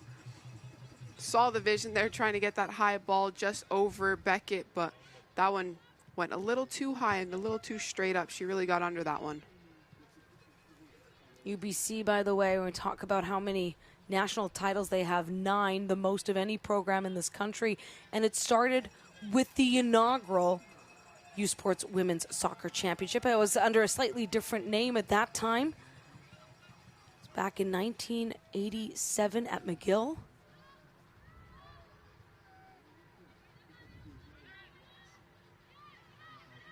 And here we are in 2025 as they look to get into a game that could bring them their 10th national title.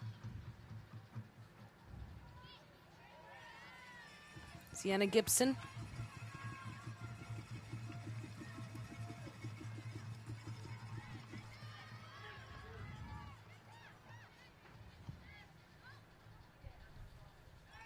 Nice delivery by Dennehy.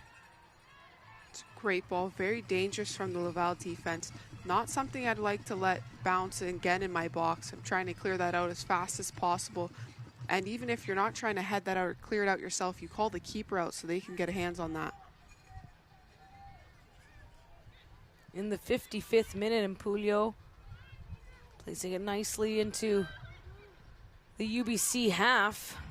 Great 1v1 battle there. Hannah Baines, by the way, steps in here in the second half. UBC in the blue kit. Laval Rouge in neither of their namesake colors. It's a white kit, although with gold numbers and lettering. I say gold, I meant red.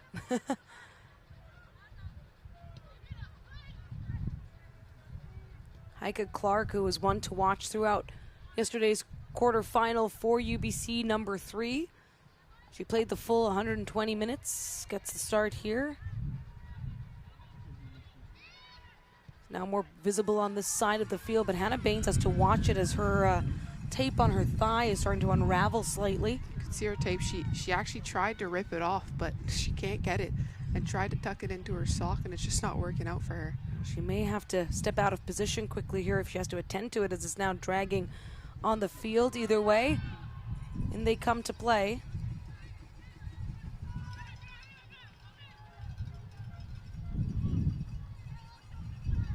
Truth is, she'll have to get to the sideline no matter what if you've got a bundle of tape to deal with.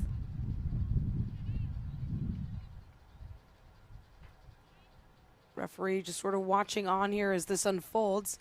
That's what's holding up this throw in here by Heike Clark.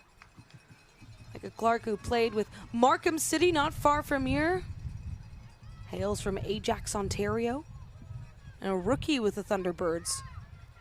So she'd be looking for her first national championship.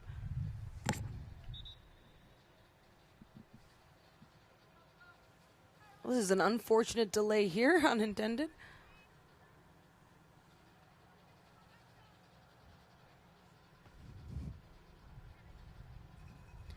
Thrilled to have you join us from wherever you are in the world watching today. I'm Daniela Ponticelli alongside Allie Rowe, an esteemed U Sports women's soccer player who currently plays in League One Ontario, Golden Boot winner for this past season. Sienna Gibson for the throw-in has Hannah Baines, who is now well and free of the tape on her thigh.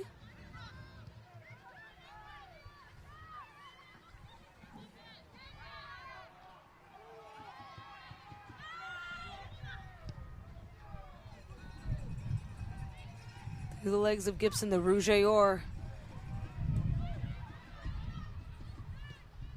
Well-placed ball there by Melody Lavagueur.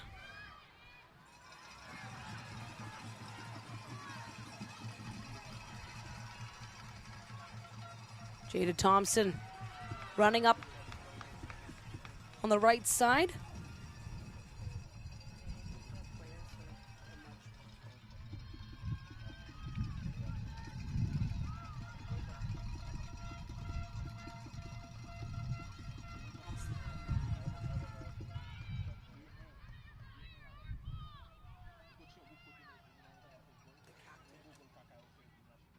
And we have a corner here for UBC. It'll be their 4th of the match, the first time on this side of the field. Dennehy. Very close on that one. Looks like it's coming for another corner kick.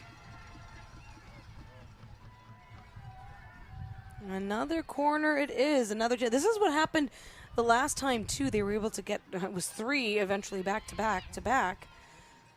I'll send it short this time instead. Gibson plays it well into the penalty area. And a foul.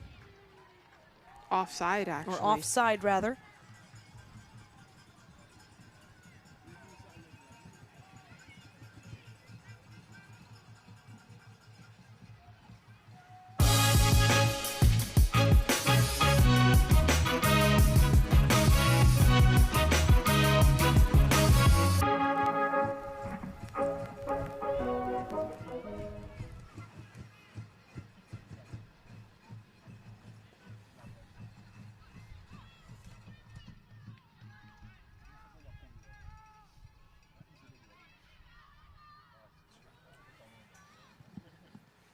Back in the action here is the Thunderbirds are trying feverishly in the 60th minute to get the equalizer, even that score.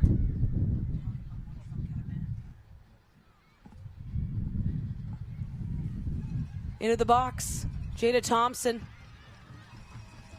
Again, some very quick feet from Jada Thompson trying to make her way closer to the net. It's impressive how not only is she fast sprinting down the line, but she is fast with her feet as well. She played with the Woodbridge Strikers at one point, and she hails from Markham, Ontario. We're back again in our favorite corner. Set pieces abound. Can this be the difference? UBC in dangerous territory. UBC really making it a point to get on every single one of these corners. It's just not going in their favor.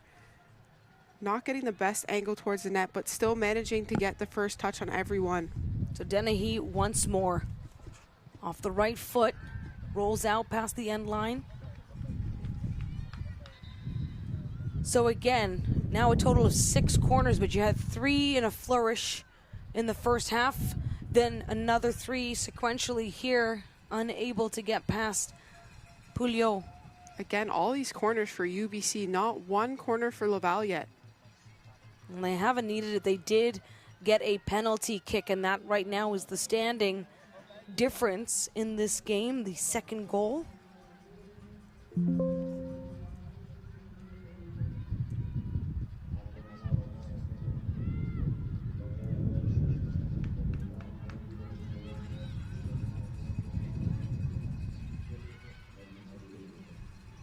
Great footwork on the far side, just those little touches.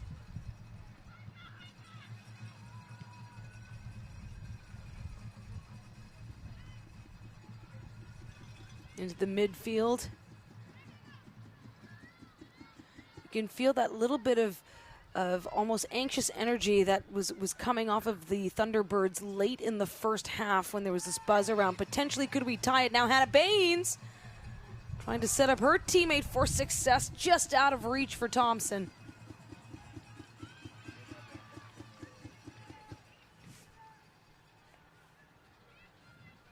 The 2 best teams in Canadian football will descend on Mosaic Stadium in Regina for the 60th Vanier Cup. That's Saturday, November 22nd, so 2 weekends from now. Get your tickets for the Party on the Prairies by visiting usportstickets.ca. The 2025 Vanier Cup on November 22nd in Regina. Chase the glory. Rouge et Or want to add to the tally. Haven't spent as much time threatening and adding some pressure here on Dakota Beckett, who has dealt with 4 shots on target against. Make that 5 rather.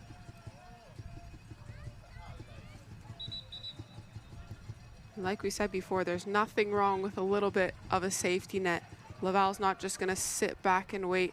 They want to take it to them, secure another goal, and just have a little pressure taken off them. Deni with great experience on this UBC side. Victoria Dupont putting on the speed. Great speed from Dupont. Positioning is just perfect there. Managed to make the UBC defender put a touch on that so they can get that throw-in back. And just of note is that Dupont is a rookie, a first year of eligibility. Stands 5'7", been very noticeable. Inside the box, but not really dangerous. In the 65th minute we go.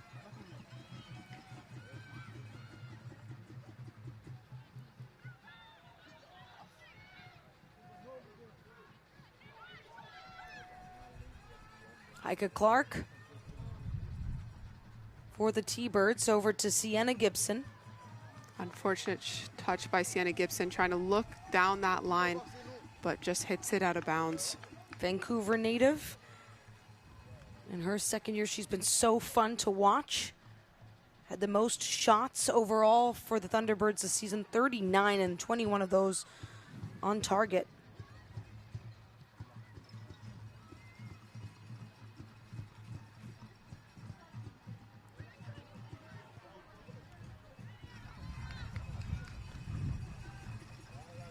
Very excited,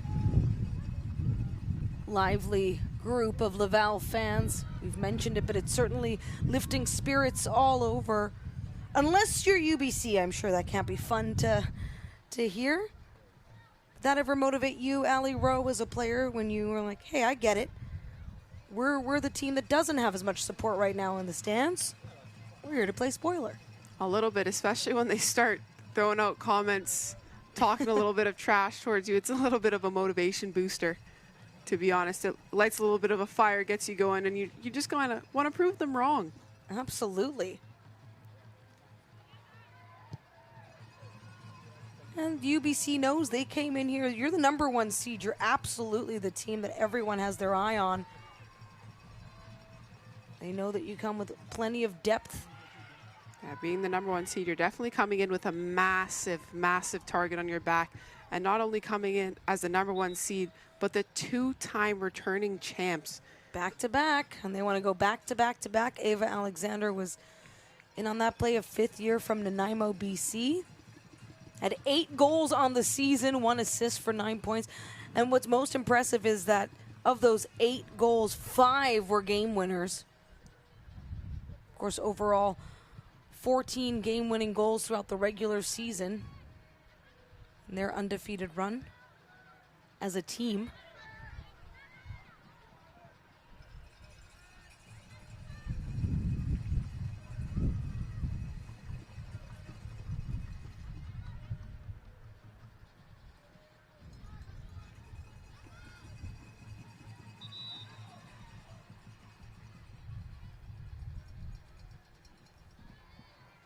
Heike Clark will take the throw in once more. But first, a substitution for Laval. As we see #7, Mathilde Rousseau, step out of this match, and she had the assist on the first goal there for Laval, and in her place, Roxanne Simard, #16. I think we can already tell. Simard coming out running with the sort of pace and energy that you can tell some of these other players, it's not so much fatigue, but just the emotion as well of being on the field and battling so hard. So Simard looking to be a difference maker here.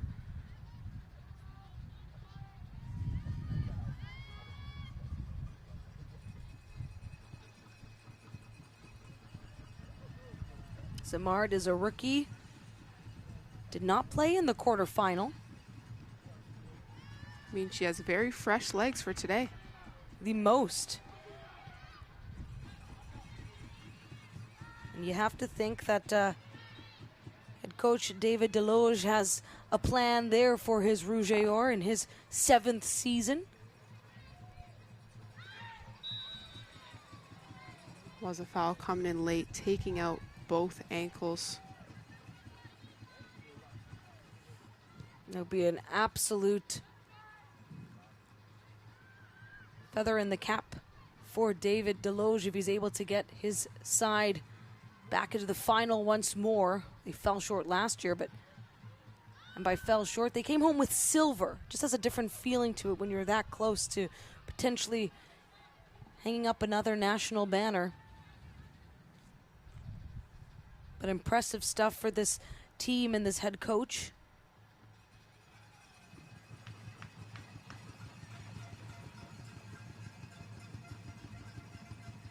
Look where we are, Allie. Our favorite corner is back up and running today. Honestly, only in this game. Yes, it was a little quiet for the others. It needed a break from yesterday, you know, a little overused, a little bullied. Somebody ran into that flag over there. Needed a bit of a break. And while this isn't a corner, it is happening in the area of the favorite corner on the far side of the field.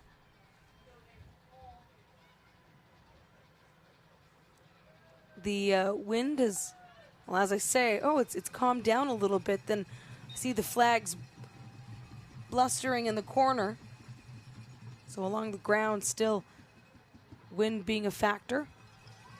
It's hard to tell with this wind because our upper flags are saying something different from our lower flags. Absolutely. On the field. They're actually going almost, which tells me that the wind is swirling at this point. And earlier, Ali and I were in our broadcast booth. We actually could hear the wind whistling up and inside, which was not the direction it was earlier. But right now, the focus is for UBC in their 7th corner of this match. Can they make something here for the tying goal? Deni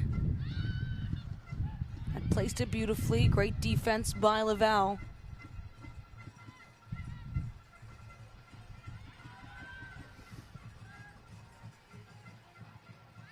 Through the air.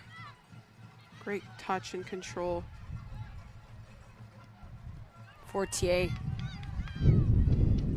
finds Elsa Lassar, the 2 goal scorers so far in this match for the Rouge et Or. And there is no settling back, no thinking that somehow this 1-goal lead will be enough for Laval. Feel every hit, point, and celebration as if you're standing right on the sideline.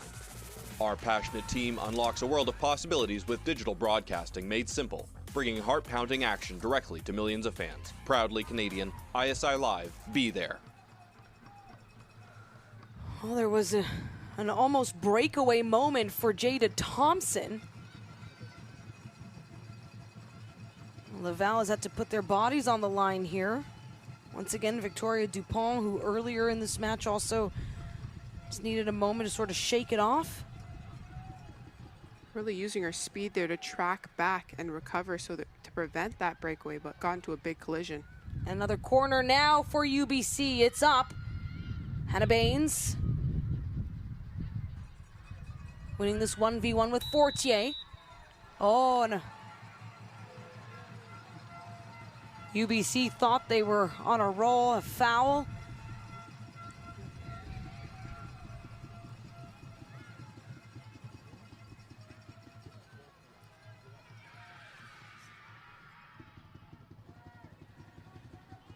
So Hannah Baines now with a chance, a set piece under the Thunderbirds. Is this their moment now? Getting the chances to tie this game. Definitely a good location for them. Not ideal for Laval. I'm sure they're not happy about this, but at the end of the day, UBC is an opportunity for them to tie it up.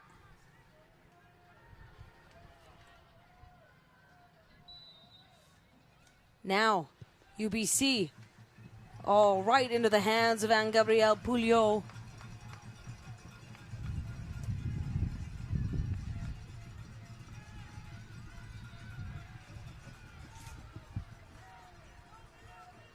We know a champion will be crowned in women's soccer in Hamilton Sunday. As for the Vanier Cup, best in Canadian football, well, that's TBD. The playoffs, 2025 UTEC and Mitchell Bowls are next Saturday, beginning noon Eastern. And the 60th Vanier Cup will take place in Regina at Mosaic Stadium the following Saturday, November 22nd. You can catch all of that CBC, and it's just wide there for Laval as Victoria Dupont trying to make something happen from distance. Dakota Beckett has already been beat from distance, although that was off a set piece. It was also the very first shot on target for the Rouge et Or in this match. Now it feels like it's picking up as the time begins to wind down. In the 75th minute we go. This is the score we entered the second half with. 2-1 lead for Laval. It was 2-0.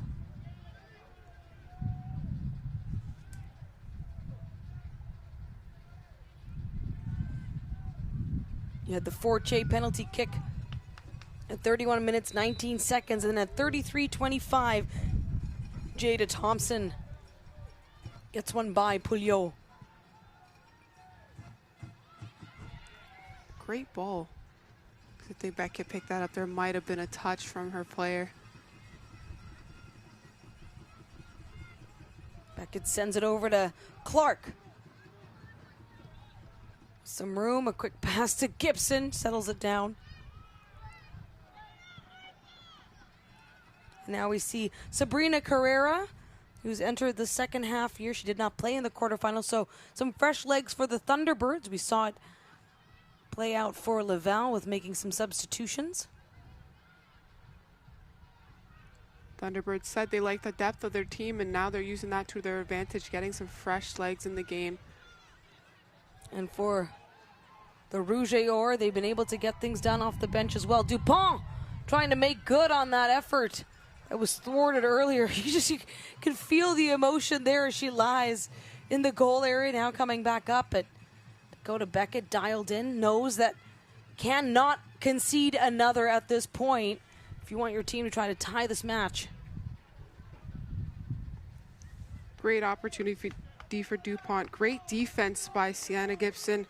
And a little extra effort from Beckett to try and prevent it from going out on the corner. Just not enough, though. Can you believe it? First corner of the match here for Laval. It's in, does get a bounce off the ground, so UBC is able to corral that. Here to Saint-Pierre. Oh my, Jada Thompson on a breakaway. Here she comes. Will she add another? The equalizer. It's done for the Thunderbirds. Maddie Norman. There it is, just one mistake they needed at the back, and Thompson, not one you want running in 1v1 against your keeper with her speed, her technical abilities, just sucking the keeper out of the net and setting up her teammate with an easy tap in. Jada Thompson now in on both the goals for UBC to tie this game up. Remember, it was 2-0 for Laval, and the Thunderbirds respond. Thompson running in, setting up Norman for quite the easy finish. Such soccer IQ from Thompson, sucking the keeper out, making her think she's gonna slip that in with that other runner, Norman, running in from the left side just for that tap in. And just a yawning cage welcoming that goal by Maddie Norman. Are you up on the West Coast? Because right now the UBC Thunderbirds are putting on a show, reminding everyone why they're the nationally ranked #1 team. So they've done enough to tie this match up in the 78th minute. In fact, make that the 77th minute. It happened at 76:21. Maddie Norman assisted by Jada Thompson. So a 2-point night so far for number 20. And just like that, all the drama is back. We're tied up all over again. Did it ever go anywhere? I just feel like it's been in the crowd. And one thing I will say is that the Laval fans, for the first time, the chanting has taken a little bit of a sidestep, and now something else. Can the Rouge et Or restore their lead? Oh my, Fortier cannot have a say for it. But they do get another corner out of that. Oh my, the plot thickens.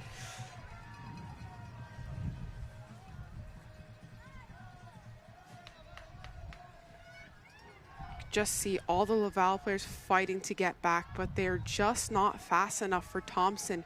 She has the speed, and once she gets going, it's impossible to stop her. So corner for Laval. Geneviève Girard puts it right into the box, and Dakota Beckett, not leaving anything to chance, puts it up ahead. Look at the speed of Maddie Norman. Getting right to it. Of course, Mire de Saint-Pierre wasn't in her full stride.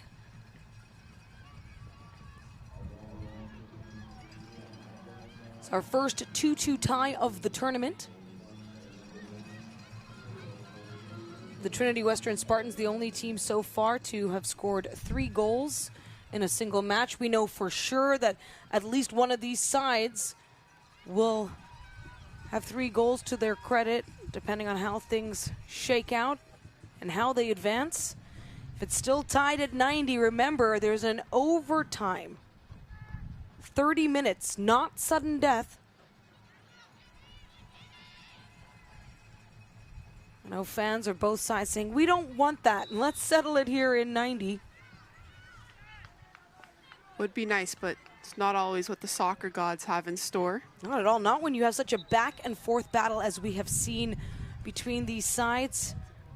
Last year's finalists, Laval heading home with silver, while UBC celebrated their gold medal victory.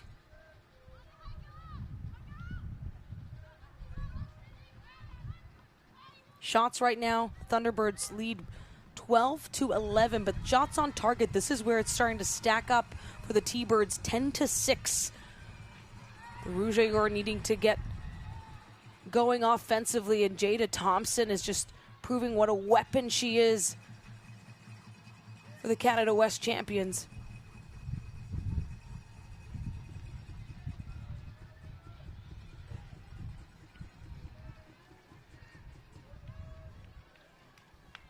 So Anne Gabrielle Pouliot, pardon me, with 8 saves so far in this match. Dakota Beckett with 4.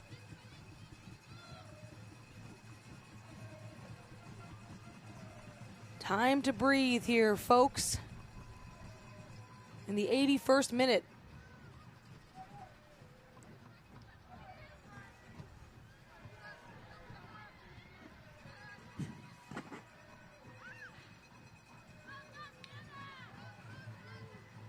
You say time to breathe, but there's realistically only 8 minutes left. There's no time to breathe. Everybody, I'm sure, at home is on the edge of their seats. Oh, Maddie Norman. Across. Gibson's right there, hanging around the 18. Again, just not the best clears from the Laval defense. You really want to get that outside the box as far as you can, as soon as possible. Not just outside the box. I mean, you want that to go to half nearly.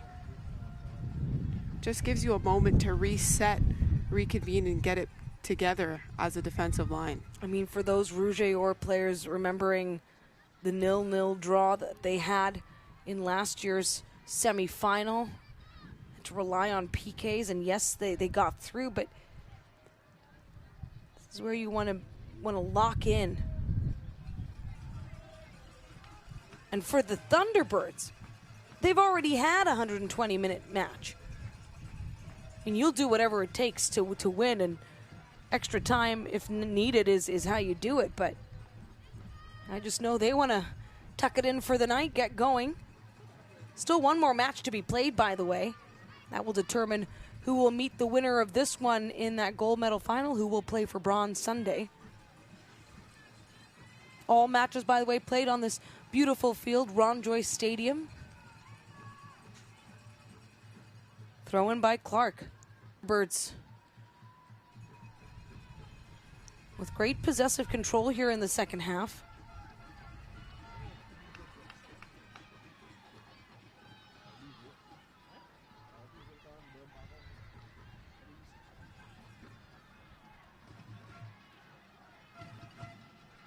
In the 12th minute, it was 1-0 for Laval. In the 32nd, it was 2-0. In the 34th, suddenly 2-1, and that's where it stayed up until the goal by Maddie Norman.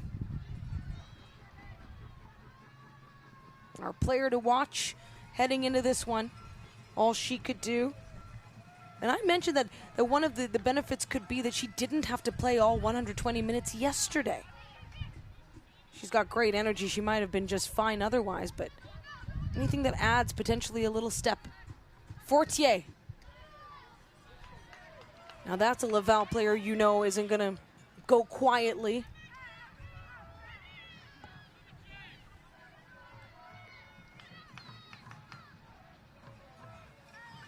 Manages to win another corner, and I'm sure Laval is trying to capitalize on this one. Put in the back of the net and get themselves back into the lead. This is the moments that you train for. It's the mental digging deep. Okay, so you're back to a tied game. Geneviève Gerard. Off her right foot. It's up, grabbed. Fantastic hands by Dakota Beckett. And so I'll set her team up to work to their strength, their speed. Holly Whelan, though, wheeling through the middle. As Dennehy.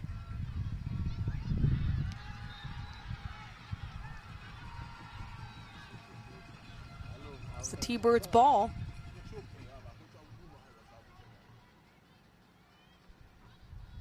They completed the comeback in the quarterfinal. Now they're trying to do the same. They won 3 unanswered.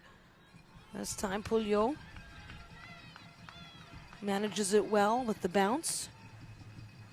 And truly the best conditions right now on this field that we've had all day when it comes to the wind. Yes, it's a little blustery, but no rain.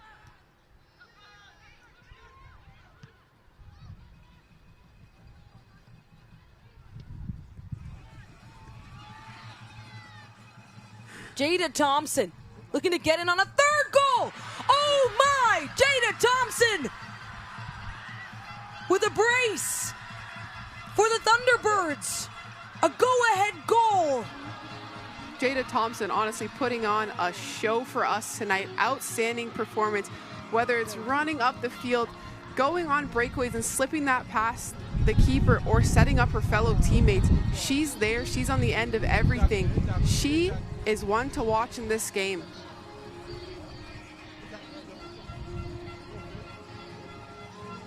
Outstanding speed shown from Jada Thompson, sucking that goalie out, waiting, and just slipping it into that bottom right corner. Perfectly placed on that finish, and Jada Thompson gets that 3rd goal for the UBC Thunderbirds. Big players make big moments, and Jada Thompson no exception to that here today. The 2nd player in this tournament, by the way, to have a brace and then get in on an assist, although in a slightly different order, as it was the Spartans.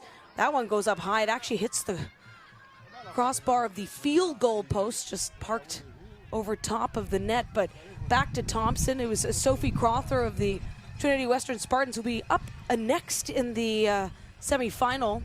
The Spartans have a date with the Montreal Carabins after this, and she was the one who rallied her team down. Now, it wasn't a 2-goal deficit, but 1-goal deficit.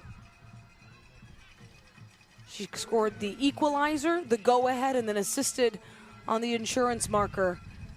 Jada Thompson having a performance of a lifetime here on the national stage to get the Thunderbirds now a little bit of room to breathe, although it's far from over. If Laval has a say, it's just got to feel a little bit demoralizing when you have such a great start. It's how you dream things up when you're the Rouge et Or and you're envisioning redemption in this rematch of last year's final. But it's just a 1-goal difference, although if Sienna Gibson has something to say about it. Puts it up high. Had an interesting spin on that. Wasn't sure how the keeper was going to fare in that one. Wasn't sure if it was going to take a little cheeky bounce on the way in. Quick snapshot here. UBC with 14 shots to 13 for Laval, but 12 have been on target. 12. What a showing here by the reigning national champions in their bid to three-peat. Laval being rallied on by a rambunctious crowd. It's a good tackle. Gibson does go down. Well-placed ball. Beckett undeterred.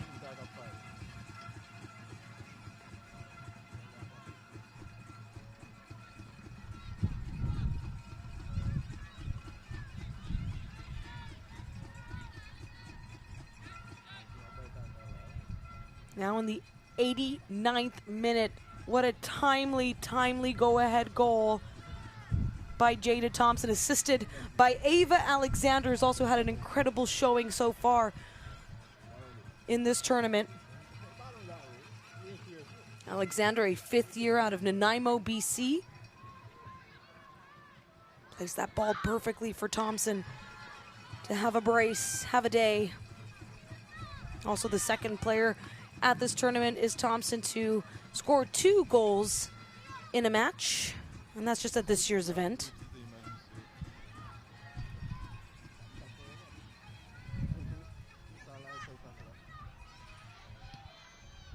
And the undefeated stay undefeated. They needed perfection here. They were down 2. Now the defense comes in. Defense that did not concede a single goal until a playoff matchup in Canada West.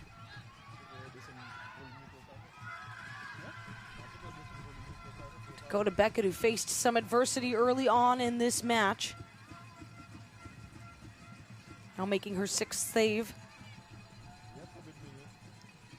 Laval trying to send those long balls, get in behind the backs, but Beckett playing such a high line, anything in the box, she's got that covered. So they really have to aim those diagonal balls, slip behind the backs if that's what they're trying to do in order to get a shot off. Out wide, so Beckett can't get their hands on that. We are now headed into added time here. We're not expecting too much when it comes down to it, given there were few stoppages in the second half. We do have a substitution here for the Thunderbirds.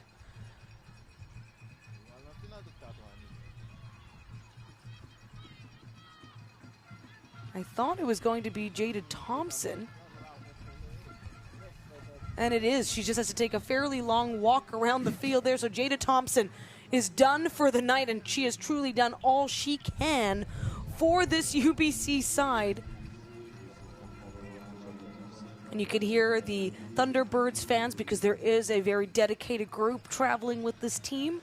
Of course, a number of the players, we talked about it. Thompson being one of them, who is playing on essentially home soil in the sense that Markham, Ontario, not too far from here. I'm sure she has family out watching her today, and what a remarkable performance to put out for your family to come out and see you play and watch you perform so close to home. And when you look back at this match, you might wonder, was there ever any doubt for UBC in at least mounting a comeback? We'll see what's to be done here in the final minutes, but truth is, this is a side that has so much belief in itself. And in speaking with them, you have every right to be confident. When you're coming in with those wins, that stacked experience, you have every right to be that way. Of course, the most humble group speaking to us anyhow about the fact that no, it's still match to match. You cannot look ahead. Perhaps that little bit of adversity faced in yesterday's quarterfinal, it wasn't a steamrolling blowout for UBC against the number 8 seed.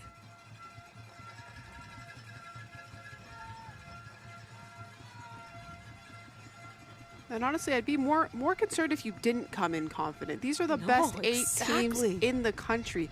Everybody should be coming in confident. Everybody's performed all season long to earn their spot here. There should be no reason anybody's coming in not being confident. This has truly been one of the most exciting matches I've ever called and been a part and been a witness to, because of the heart and the skill from the Laval Rouge. And it is not over yet. They're just far from the UBC net right now. But UBC really taking advantage of the speed they have on their team. Every time they're losing the ball, you see them sprinting to get that ball back within seconds. I can just imagine they're waiting for those whistles to blow to assure that they will be able to vie for a 3rd straight national title.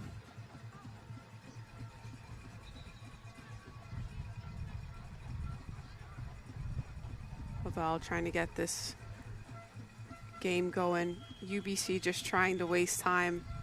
Now the wind coming in, rolling the ball. Well, it's pretty effective there. Mother Nature helping out. Dennehy.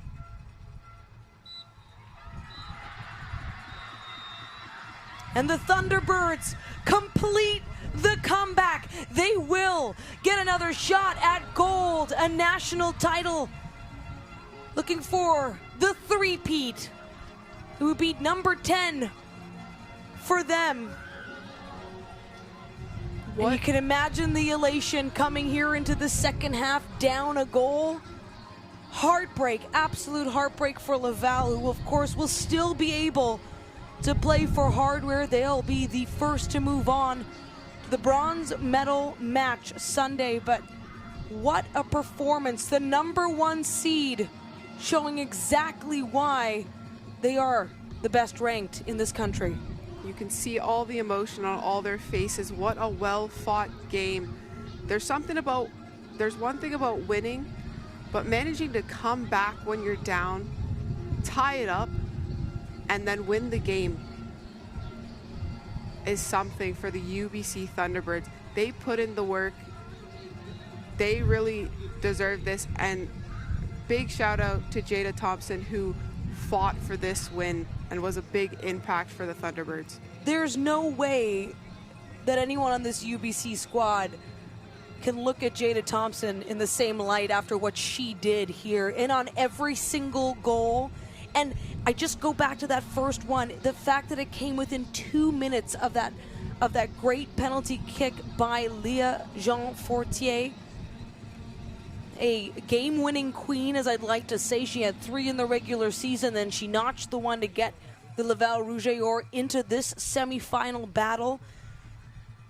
Sometimes it isn't about the goals scored on you, it's how you react to that, how you're going to jump back into the game and fight to get that back. And UBC showed that fight today. That getting that goal 2 minutes after the penalty shot was them saying, we're here to fight and we're here to win this game. The most collective goals scored in a match so far in this tournament. We had seen 3-1 prior to this, but 3-2, and just a remarkable effort. And it's so hard to watch sometimes, knowing that these hugs have very different feels for both sides. Here's the sportsmanship, the handshakes, and when we return, your players of the game for this semifinal, a 3-2 win for UBC. Feel every hit, goal, and celebration as if you're standing right on the sideline, immersing you in the game like never before, bringing heart-pounding action directly to millions of fans. We deliver unparalleled simplicity and tailor-made digital broadcasting solutions crafted to make you feel every moment in a way like never before. Our passionate team ensures your message reaches audiences reliably every time. Proudly Canadian, we bring a touch of innovation and our passion to the world stage. ISI Live, be there. It's not just about the victory. It's about the moments leading up to it. BioSteel, the fuel behind every victory. Hey, U Sports fans, check out shop.usports.ca for this week's promotional item from the Nike Team Collection. Visitez le shop.usport.ca pour en profiter de la promotion de la semaine de la collection Nike Team.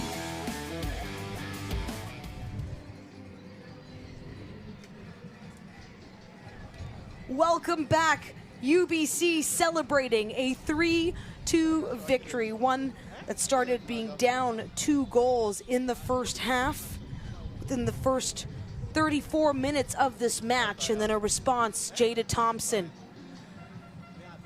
And then another response, Jada Thompson assisting Maddie Norman, and then check that, Thompson with the go-ahead to get it done in the 86th minute. Jubilation for the Thunderbirds and their family, friends.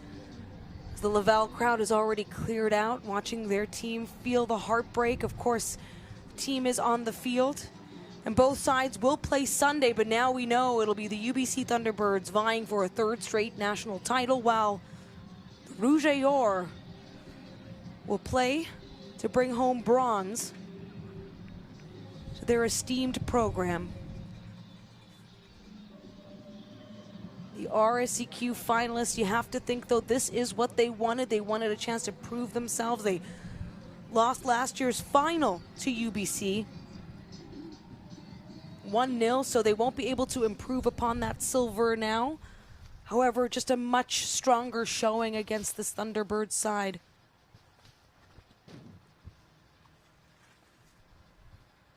We now await our Nike players of the game. I already know who will be the UBC player.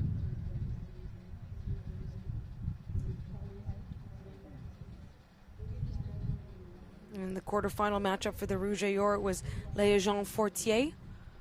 Did score a beautiful penalty kick. Penalty goal, rather, on Dakota Beckett.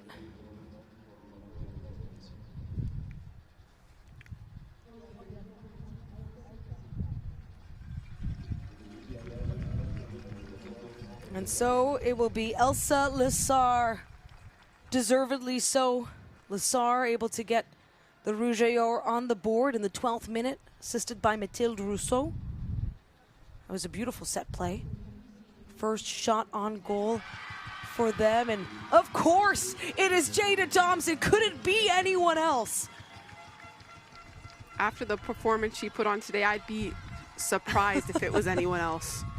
No, the name, the smile says it all, and now both sides do get some much needed rest, a break for tomorrow, as of course the medal games play out Sunday. The bronze medal game set for 1:30 p.m. Eastern. Laval Rouge et Or headed there, and then advancing to the gold medal, UBC, that'll be played at 5 p.m. Eastern Sunday.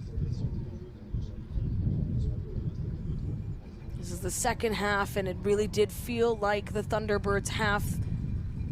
They knew the assignment.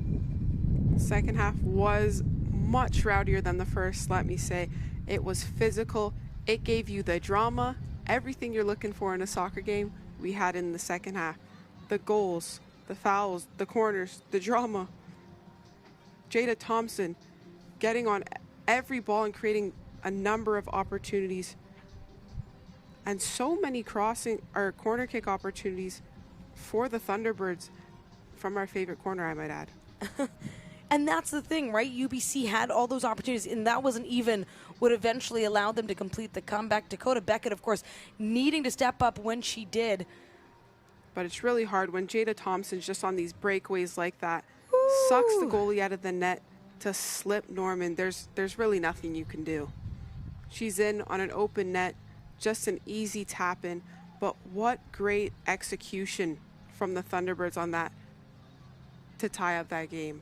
And at that point, too, it really felt like, okay, so the Thunderbirds have been rolling on their offense and going. And while the game was tied, they really did feel like they were on the front foot. And when you look at how close the shots were, 15-3, the last time these two teams met on the national stage in the final last year, the total shots were 12-4. 12-4, and it was Laval leading there. So 15-3 this time around on target, though. Thunderbirds very efficient with when they take their shots and how they're able to have great shooting efficiency overall. And there's the corners. That's the story. We're talking about 8 chances. So that's an area where they could improve. If you need any more improvement. 13 shots on goal. You're bound to put in a few. So this one wraps up well before 120 minutes. I'm sure UBC fans are thrilled for that. No need for overtime in the Montreal Cataban. The number 2 seeds, they'll look to punch their ticket through and meet the Thunderbirds in the gold medal final. They take on the Trinity Western Spartans next. Don't go anywhere. A UBC 3-2 win over Laval.